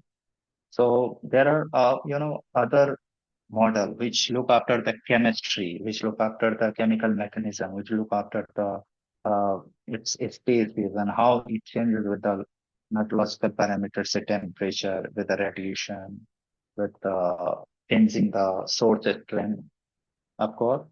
So in that aspect, I would like to mention the name of some certain state of the art model like Wolfgang and you can say polyphemus polar 3D like CMAC. Okay, so there are lots of air quality model which are comprising that chemistry part. And if you want to just only study the meteorological part, we will go after the WRF model only. So WRF is the short form of weather research forecasting model and came representing the chemistry part. So this model are not just like you can easily just install in Windows system, or you need to understand how to integrate different part of the model. So for as you understand in the last couple of 4 5 slides, we need to have meteorological parameter, we need to have topography, we need to have terrain data, we need to have the surface roughness and how the wind is there, how the wind direction is there. So lots of meteorological parameters. So the first part we run the pre-processing stage. We just go after the terrestrial data, graded data, and then for chemistry, of course, we need the emission data, and emission maybe biogenic emission, maybe anthropogenic emission. There are lots of emissions. So we need to provide all these things. And when we have all these things, then we integrate the solution in the real time, okay, simultaneously the chemistry and metallurgy. And in some cases, you can first, simulate the meteorological data and then couple it with the chemistry. So there are two type of model. One is offline, one is online. In online, metallurgy and chemistry, we integrate both at the same time. In offline model, generally it's the metallurgy first, and then we integrate the chemistry in the latter part. So this after this two step, again, how to look after the result. So our output of the models are in NetCDF format. So we need to understand how to post-process this NetCDF output data. And there are lots of graphical tools, lots of programming like NCView and grads, lots of post-processing tools are there to look after the result. And you need to, just superimpose it over your domain so that you can understand how the output is behaving with respect to your metallurgical aspect, with respect to your domain. And so, as you say, that terrestrial data, gridded data, biogenic data. So we cannot say that all the data are on the same platform or on the same, with the same resolution. Data may be of different nature. They are of at different, scale. So we need to, bring all those things on some certain common scale. So in that aspect, you can see, I just put it here that like terrestrial data. So there are common, this is one of the most commonly used data is USGS 24 category land use data. So the resolution is 30 second, 30 second arc length, you can say. So roughly it's about 1 kilometer. Meteorological data, we generally use NCF and NCF FNL data. And there are also other options like ERA 5 data. For NCF FNL data, it's 1 degree resolution. For anthropogenic emission data, say EDGAR, or there are some other emission data. So basically, EDGAR is the global data, and you can find it at the 0.1 degree resolution. That means roughly about 10 to 11 kilometer or something 10 kilometer. So you can see that terrestrial data is at different resolution. Meteorological and panel data is at different resolution. Anthropogenic data is at different resolution. So we need to understand how to, rescale all these things. And the how to rescale, that means on what resolution you want your output. Like you want your output in say 1 kilometer resolution or 10 kilometer resolution or 100-meter resolution or 500-meter resolution. So the finer you go, you need to take a lot of things, and you need more computational power to simulate those models with the finer resolution, of course. With the coarser resolution, it is a little bit easier to simulate in the later time, but with the finer resolution, it will take more and more time and resources also. So I'm just showing one of the, previous study, and you just see how we select the domain. This is our uh, this is our country, India, comprising all part of this country in the northern side and the southern side. You can see, and this is a single domain simulation run. So this is it's not a small area. I think this is way beyond some certain imagination. This is very too much big, but this is only single domain. And there are other options where we simulate more than one domain, or we can just go nesting option, because sometimes chemistry, just act in a different way, coming from outer domain to inner domain. So to look after that chemistry or interactive part of that cross boundary or transboundary properties, we go after the nesting option also. So this is the output of the Wolfram model, which I mentioned here. I just saw the schematic diagram of the model, so that you can go after the NCAR or NCAR site and just look after this model. And here, this is the domain. And I just so I included only one or two parameter where I need to just I want to just show you some comparative plot of the some certain variable where you can realize that okay, something model is giving us and we are comparing with the observed value. So here, this is the concentration microgram per meter cube for ozone. All of you know what is ozone. Ozone is the you can say the secondary gaseous substance, and this is something which we all study since our childhood, that ozone is there.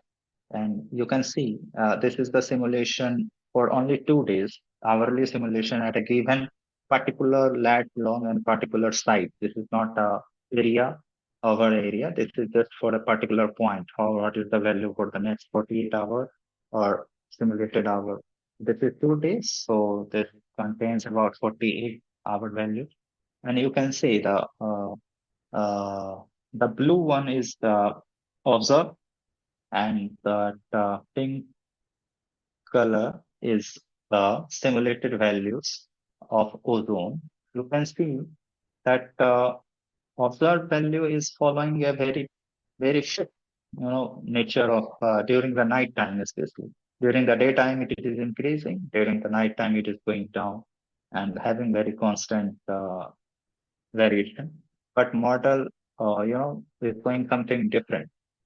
So somewhere we need to tackle the model in a different way to how to capture the ozone chemistry. So here the chemistry come into the role, how to understand and change or just play with the model different variable to just having a more realistic simulation values, and so that you can use it in some other work. So if you go further, you can see this is the temperature comparison.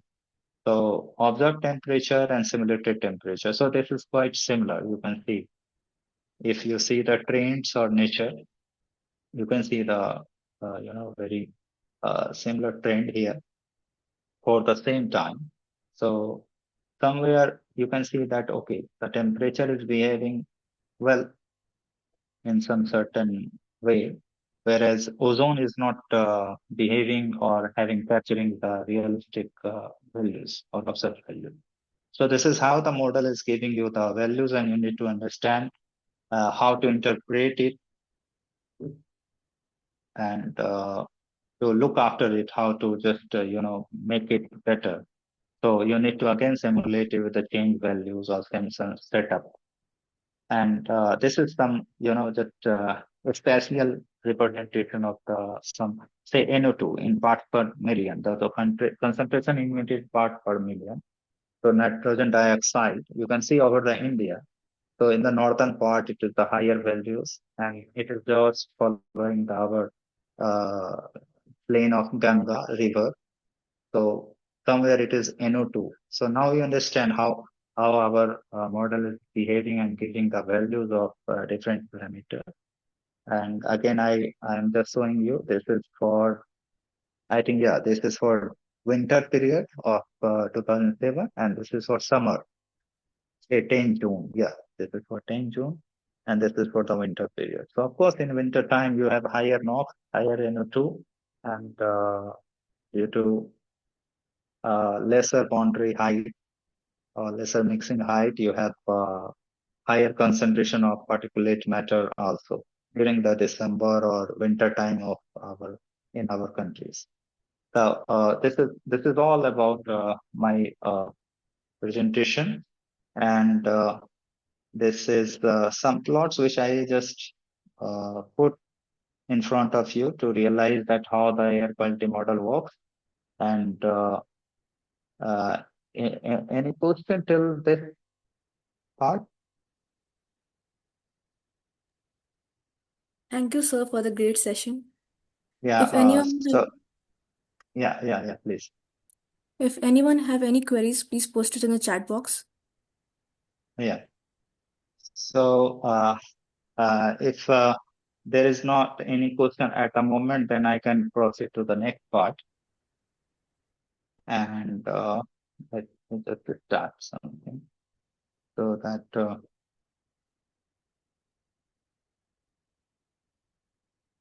yeah. So can you see my screen now? Yes, yes, yes. Yeah. Yeah. So as I say earlier in the introduction part, that I will show some, script on how to calculate the values of, Gaussian plume concentration of, say, example of NO2. So I just plotted something. This is just a basic analytical solution, not model, not model. If you want, I can show you the model values, which I already saw in the some last 2 or 3 slides. But this is something which this is a Python very normal script you can find with the help of NumPy libraries. And I just use Matplotlib and NumPy, nothing else. Yeah, of course, for 3D and for better, background image, you can use Cartopy. Okay. So Cartopy will give you background images of your terrain and terrestrial data of your country or so just to show, the initial part, as you see, I have put the value of Q as 1000. So source strength value, I have put it here 1000. U is the 4. That means wind speed is 4 meter per second. Stack height, I have put it here 60 meter on. Okay. So when I just try to, and here we are just calculating the diffusivity constant sigma y and sigma z. And as I showed you with some certain stability class, so this here we take just class B. Okay. So, and according to the criteria, so the criteria is here Pascal Gifford criteria, which I have used here. And if you go after this concentration, again, this is the same formula. T is equal to Q upon 2 pi sigma y sigma z into wind speed multiply by exponential. Something is there. So you can just see and how the concentration is coming. So here you can see in a crosswind distance, and this is the downwind distance in x direction. You can see how the concentration. So if a stack height is somewhere this point, so more concentration are there, and with the time progression of time, how it propagates in the all direction, you can see in the downwind direction more prominently. So if you change some certain values here, suppose if you change stack height. So if I put a stack height as say 200 meter, so let's see how it will change. Or you can change the wind speed also. So just see how it is. You can see. So higher stack height, this means the propagation of the pollutant will be way farther than your, nearby value. So now you realize why the stack height is quite important. Okay. Or you can change anything like wind speed or source strength, or you can change the downwind distance not from 5 kilometer, you can change it to 10 kilometer or 2 kilometer. So on that basis, you can find here how the Gaussian plume concentration is, just giving you the, it's just a plot. It's not containing any domain information that, okay, this is our Delhi, this is our Ranchi, or this is our Noida. No, this is just a analytical solution. And similarly, I'm just showing you the center line concentration. If you just particularly follow a point, and in the how in the next 5 kilometers the pollution will go. So you can see initially concentration was not it's almost near to zero, and then increasing, and gradually it start diminishing, and now it reaches to some certain value at this 5 kilometer distance. So if you go beyond 5 kilometer, it might be reducing to lower values, and it will go like only very minimal stays, or it may be zero. Maybe by 6 kilometer or 7 kilometer will be zero. And if you say in the next plot, I have uh, I just try to show you the importance of wind speed. You can see. So if wind speed is low, say 2 meter per second. So if wind speed is low, then of course the concentration is higher in a nearby distance, because wind speed or wind direction is not affecting so much to the pollutant, and it is just accumulating in the nearby area.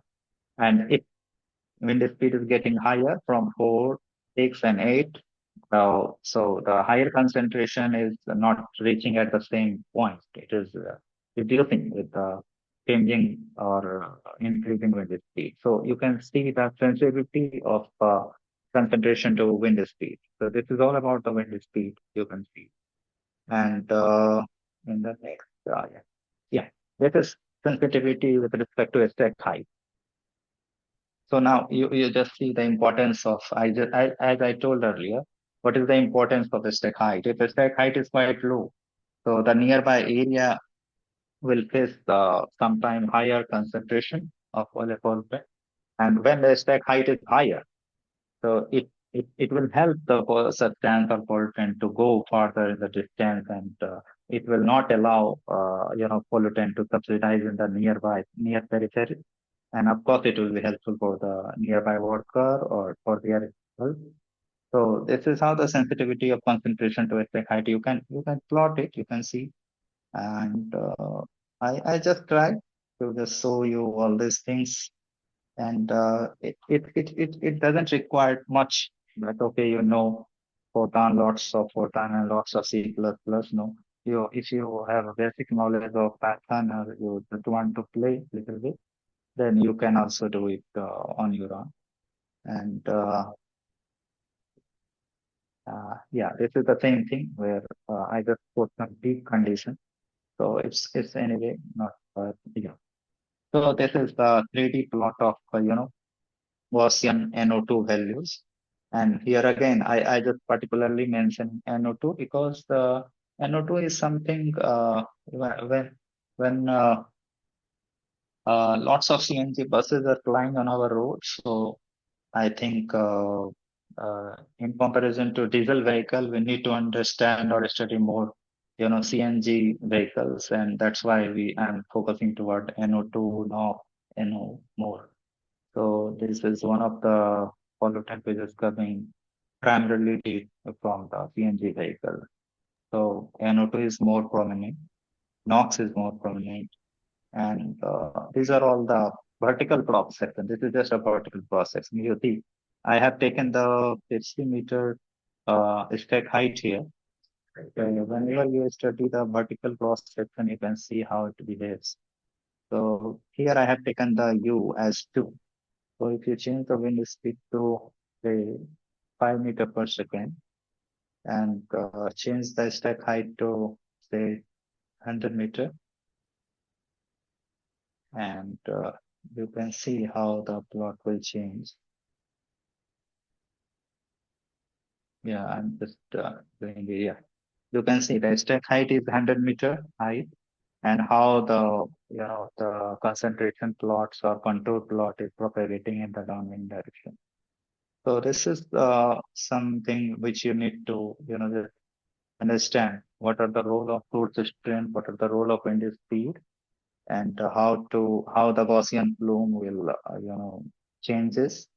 But of course, there are some certain parameter which you need to understand, like dispersion coefficient, like wind direction, and there are some certain aspects also that what time of the simulation, what is the time of simulation. If you go after the rainy season, of course, the pollution will be less. If you go after the post-monsoon season or pre-monsoon season, the nature of the pollutant and its spread will change.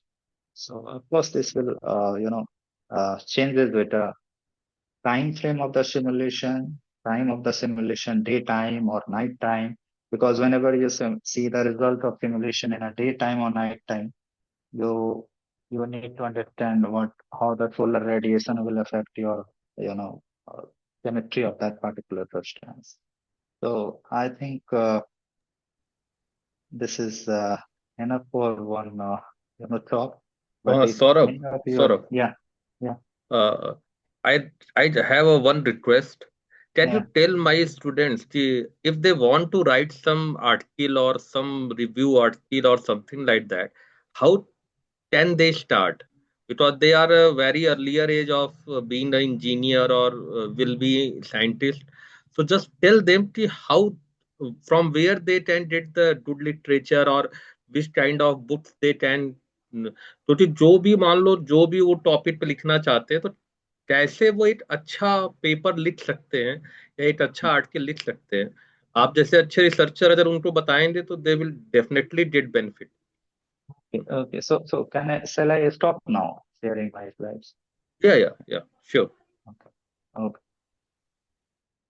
So okay. So my question, any doubt or any question from anybody so far related to my presentation?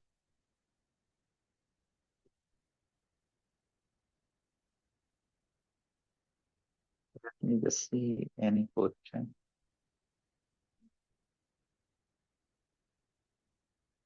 Okay. So as Professor Srivastava said me to just inform or talk to you about how to write, good article. So, I would like to say that, Saurabh sir, there is in, a question. There is a question. yeah, Sorry to interrupt you. There is a question of a student. yeah,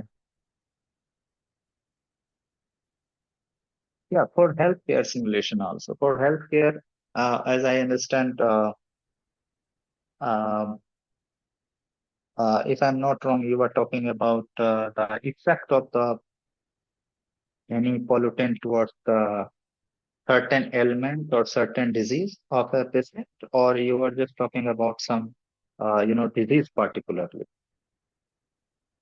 So if you are talking about say tuberculosis, or you are talking about low birth weight, so in that scenario also you can use advection diffusion or ISCH3 model.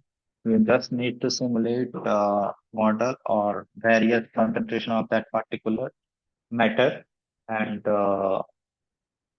relate it with the health data. You need to, require the health data, what are the health data is there. So basically in health aspect, there are two fundamental concepts which has been used. That is, one is relative risk. And if you are able to compute the relative risk, by relative risk, I mean to say how the percentage change or per unit change of a certain parameter affect your the disease or some certain ailment condition in your human health or human body. So according to that, you can use. So in that aspect, for healthcare simulation, I must say relative risk is one of the important you need to find out uh, whenever you have decided which parameter I need to look after. So of course, like in a uh, COPD disease or in a cancer or in any kind of diseases like low birth weight, a small gestational age, uh, or low head circumference with the newborn baby. There are lots of things have been affected by the air pollution. So you will find lots of article related to this also. Okay. I hope you, Rim is clear about this now.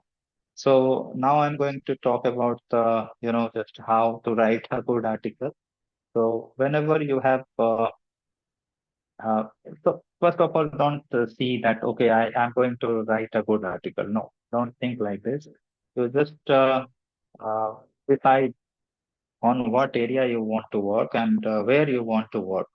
Okay. So if you want to say that, okay, I will work in the healthcare facilities or I will work in the health aspect of air quality, then you need to understand how to simulate the air quality models, how to make it more realistic. Okay. And so, of course, for that, you need to go a long way. But any good article is not the output or product of, it's not a there is no shortcut trick for writing a good article. You have very depth study about that topic. You must have a depth, long study and exposure to that aspect of that topic or that field, then you must be able to, just think. Because whenever you start writing some paragraph or something about your topic, then how you study and since how long you are studying very in a very focused manner about that topic, that comes into the play. And of course, when you write something from just cutting something from somewhere, just testing it, it will not work. So try to write on your own. In layman language, you just try to write what you understand about your equation, what you understand about your topic. And then I must say, during the literature review, must follow some standard journals about the topic. And it will be good if you also follow, very leading scientists and their article about that topic. And for that matter, you also need to follow their lab, how their lab are just projecting their work, their project. And when you look after the, international journals and the very standard reports also, because lots of people nowadays don't go after the report, scientific reports. You need to understand that scientific reports are not a single man work. It's a work of entire team, and it may be the culmination of your maybe 1 or 2 decade work. So you will understand what are the chronology of the work in that particular area.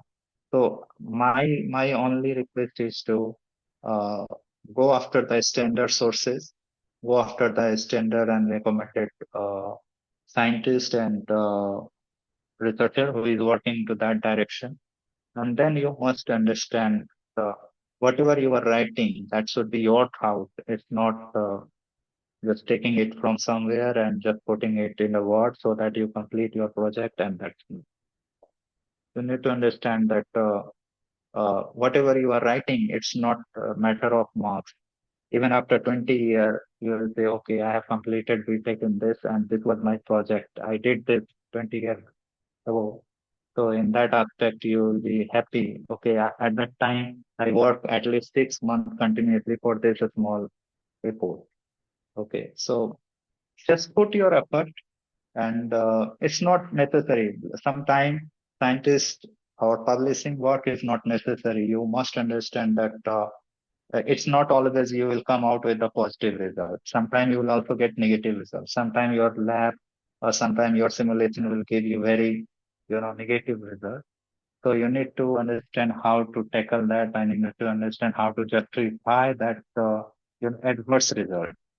So if you know how to justify your result of the model or any work, then that will be your ultimate output from your study, because that will be, I think that will must be appreciated by your supervisor, because then because supervisor, you understand now that, okay, my children know how to tackle that, opposite result and how to analyze and justify that. And don't follow one path that, okay, results should be positive. No, it should not be positive also. In science, at least in science, it should not be positive. Sometimes you will get negative result. Like I saw in the model also, ozone was not, behaving in tandem with the observed data, whereas temperature is behaving way better than that. So now you need to explain why ozone chemistry is not following well inside the model, whereas temperature is following according to the observed data. So I just show you the one example. Thank you. Thank you, Saurabh sir. Arya, Kumari Arya. Sir. Uh, Please better conclude. Thank you, sir, for the great session. If anyone have any queries, please write in the chat box. There is one question that majority of us are computer Yes, sir. science Yes. engineer. Yeah. And if you are not surprised so far, then we want computer science engineers. So we want computer science engineer because if you just allow me just a minute, I will not take longer time. Sure, I'm just sure, Saurabh. yeah, Sure. I'm just sharing something. Okay. So if this is just a Jupyter Python, section, I'm just going right now. Can you see my screen now? Sir. Yeah.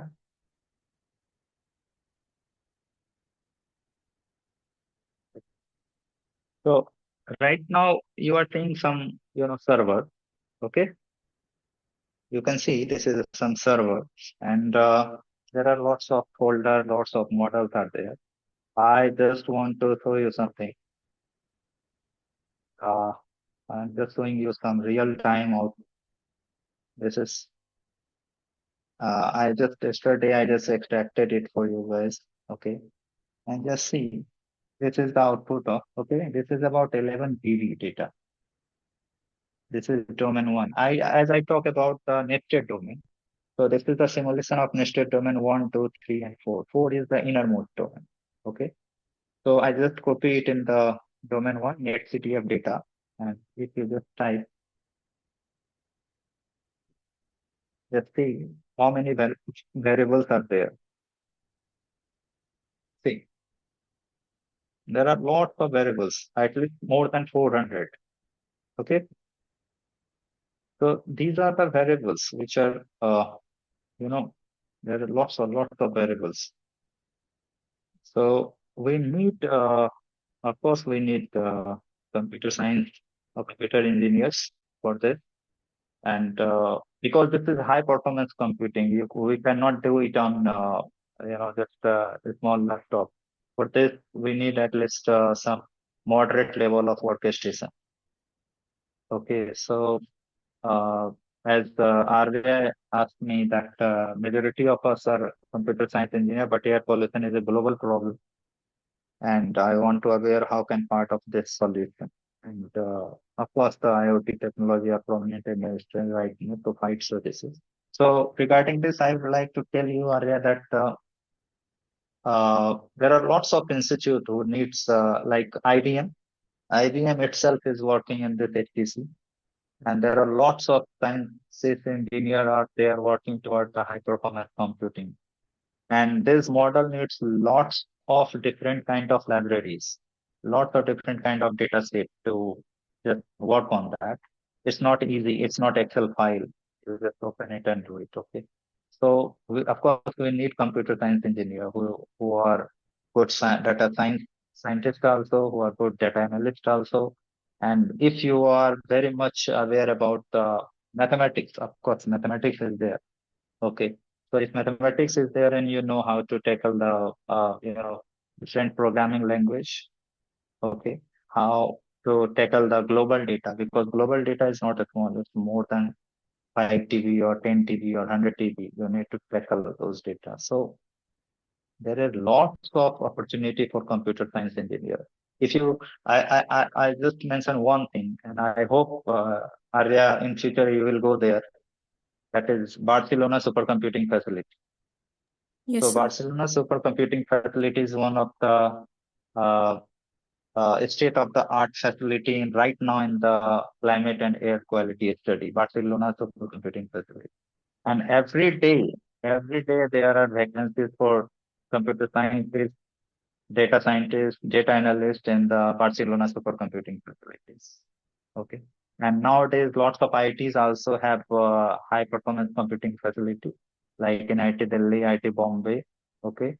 Now IT Patna also has installed one HPC recently in the last month.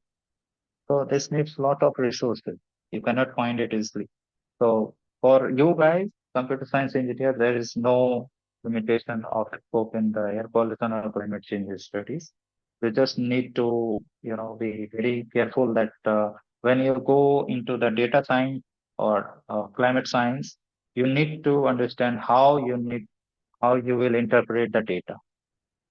So for that, you need to understand the science behind the data. It's not about the data only. If you are saying the correlation is -1, it will tell about the relation is quite opposite, but how to interpret in real life. Okay. So statistics is different, data is different, but data science is about the interpretation of your data structure and how you will relate with the real life or real life scenario. So being a computer science engineer, you need to understand, you need to know the programming language, you need to know how to tackle the big data analytics, but at the same time, you also need to understand the science behind that. I have seen lots of computer scientists, they are very good at data manipulation. They did lots of data manipulation in a very fantastic way, but they don't know how to interpret that result. Okay. Because as I showed you in the presentation, ozone during the daytime is higher, during the nighttime it is low.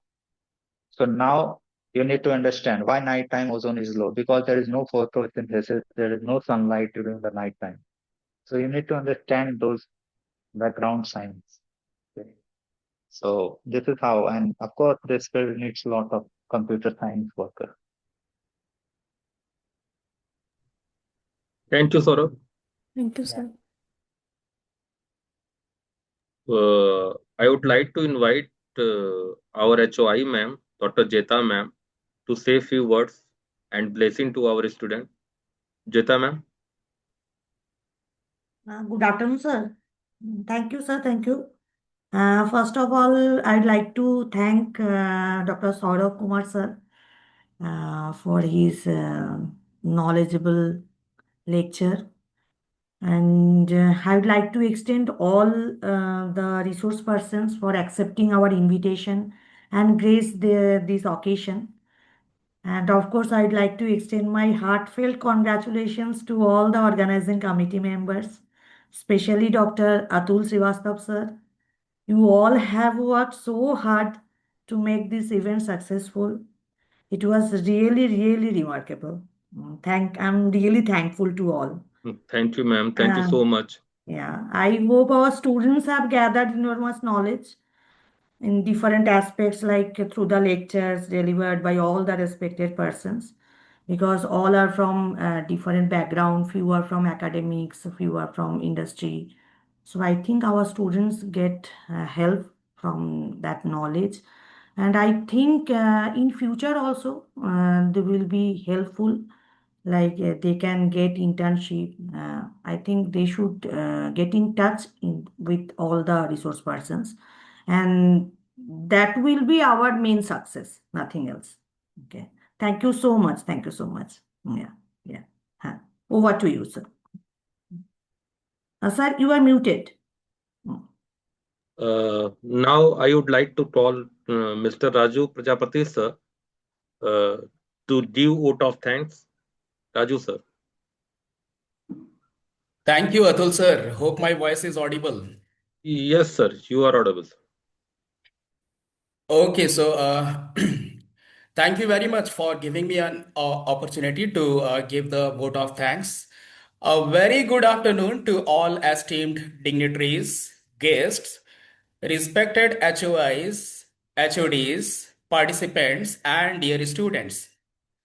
With the blessings of Honorable Founder President Sir Dr. Ashok K. Chauhan Sir and Honorable Chancellor Sir Dr. Atul Chauhan Sir, our Honorable Vice Chancellor Sir Dr. Ashok K. Srivastava Sir, respected Registrar Sir Mr. Prabhakar Tripathi Sir, respected Dean MAP Sir, respected Assistant Director Sir IQAC, respected HOIs, respected HODs, we reach the conclusion of this enriching and insightful 2 days workshop on the vital role of mathematics in computer science and engineering that is conducted in hybrid mode. organized by Department of Mathematics, Amity Institute of Applied Sciences, Amity University, Jharkhand. Over the past 2 days, we have had the privilege of engaging in enriching discussions, insightful and thought-provoking lectures from distinguished speakers from around the globe.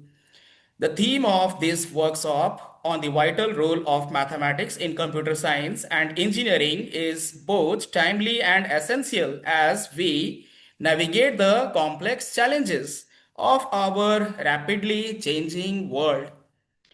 This workshop has served as a powerful platform for knowledge exchange, fostering dialogue on how innovative management strategies can be aligned with the greater goals of societal equity, environmental responsibility, and ethical leadership. We hope these conversations will continue to grow beyond the workshop, influencing research, policy, and practice as we prepare to bring this academic journey to a close. This validatory session is a time for reflection, gratitude, and renewed commitment.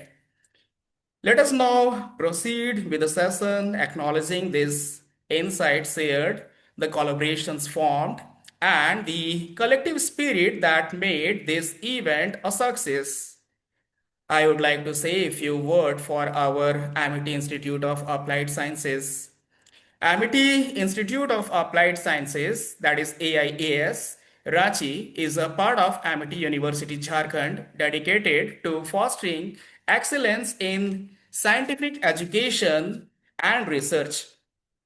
The institute offers undergrad and postgrad programs in various fields of applied sciences, equipping students with a strong theoretical and foundation and practical skills. One can visit the website for more details. With state-of-art laboratories, experienced faculties, and a research-driven approach, AIAS aims to nurture innovation and interdisciplinary learning. So, the brief report of the event is as follows. There are 8 invited speakers from premier institute universities of India and one senior professor from University of Western Australia. Also, there are a total of 156 participants, 16 from all over India and 140 from Amity University, Jharkhand. At last, I would like to thank all participants for their continuous support throughout the workshop despite some schedule modifications. I, I would like to thank admin, IT, and media for their continuous support. Thanks to all who contributed directly or indirectly to this workshop. So, at last, I would like to say that the e-certificate will be provided to all the participants up to 10th March 2026. Now, over to Atul sir. Thank you. Thank you all. Thank you, sir. I would like to announce that I will send the e-certificate to the external participant up to 28th Feb and internal participant up to 10th March. Okay. And I will post a form, a Doodle form on our WhatsApp group for certificate. So write your name very clearly, year very clearly, and email number. Kindly check your email number. Many times what happened if I send the email, that will bounce back to me because your email address is not correct. So for certificate, it is very necessary to we have a correct email address, we have your correct name, designation, and if you are the student of BTech, so year clearly mentioned there. Thank you for your support, and thank you to my department, especially MIT Institute of Applied Sciences, and in which especially mathematics and our I have no words to say about my boss. My boss is something different. She is one of the best boss. Sir, So thank please you. don't call me boss, please. Please, Thank you. sir. Thank I'm you. Thank colleague. you. Take care. And I'm really surprised that you all have worked so hard because it is quite difficult. We know that to organize any kind of events, and especially as this is a hybrid event. So few resource persons are coming offline and few resource persons are joining through online mode. It is quite difficult to relate with all the students and faculty members. I'm really thankful to all of you because you all Thank you, have ma'am. supported to execute so nicely. Thank you so much, sir. Thank you. Thank you. And at last, but not least, I also want to thank my Spita Patti ma'am, our coordinator of mathematics. So thank you all. We will meet in again in some other program. Thank you. Thank you. Thank Thank you, you, sir. sir. Thank you, sir. Yeah.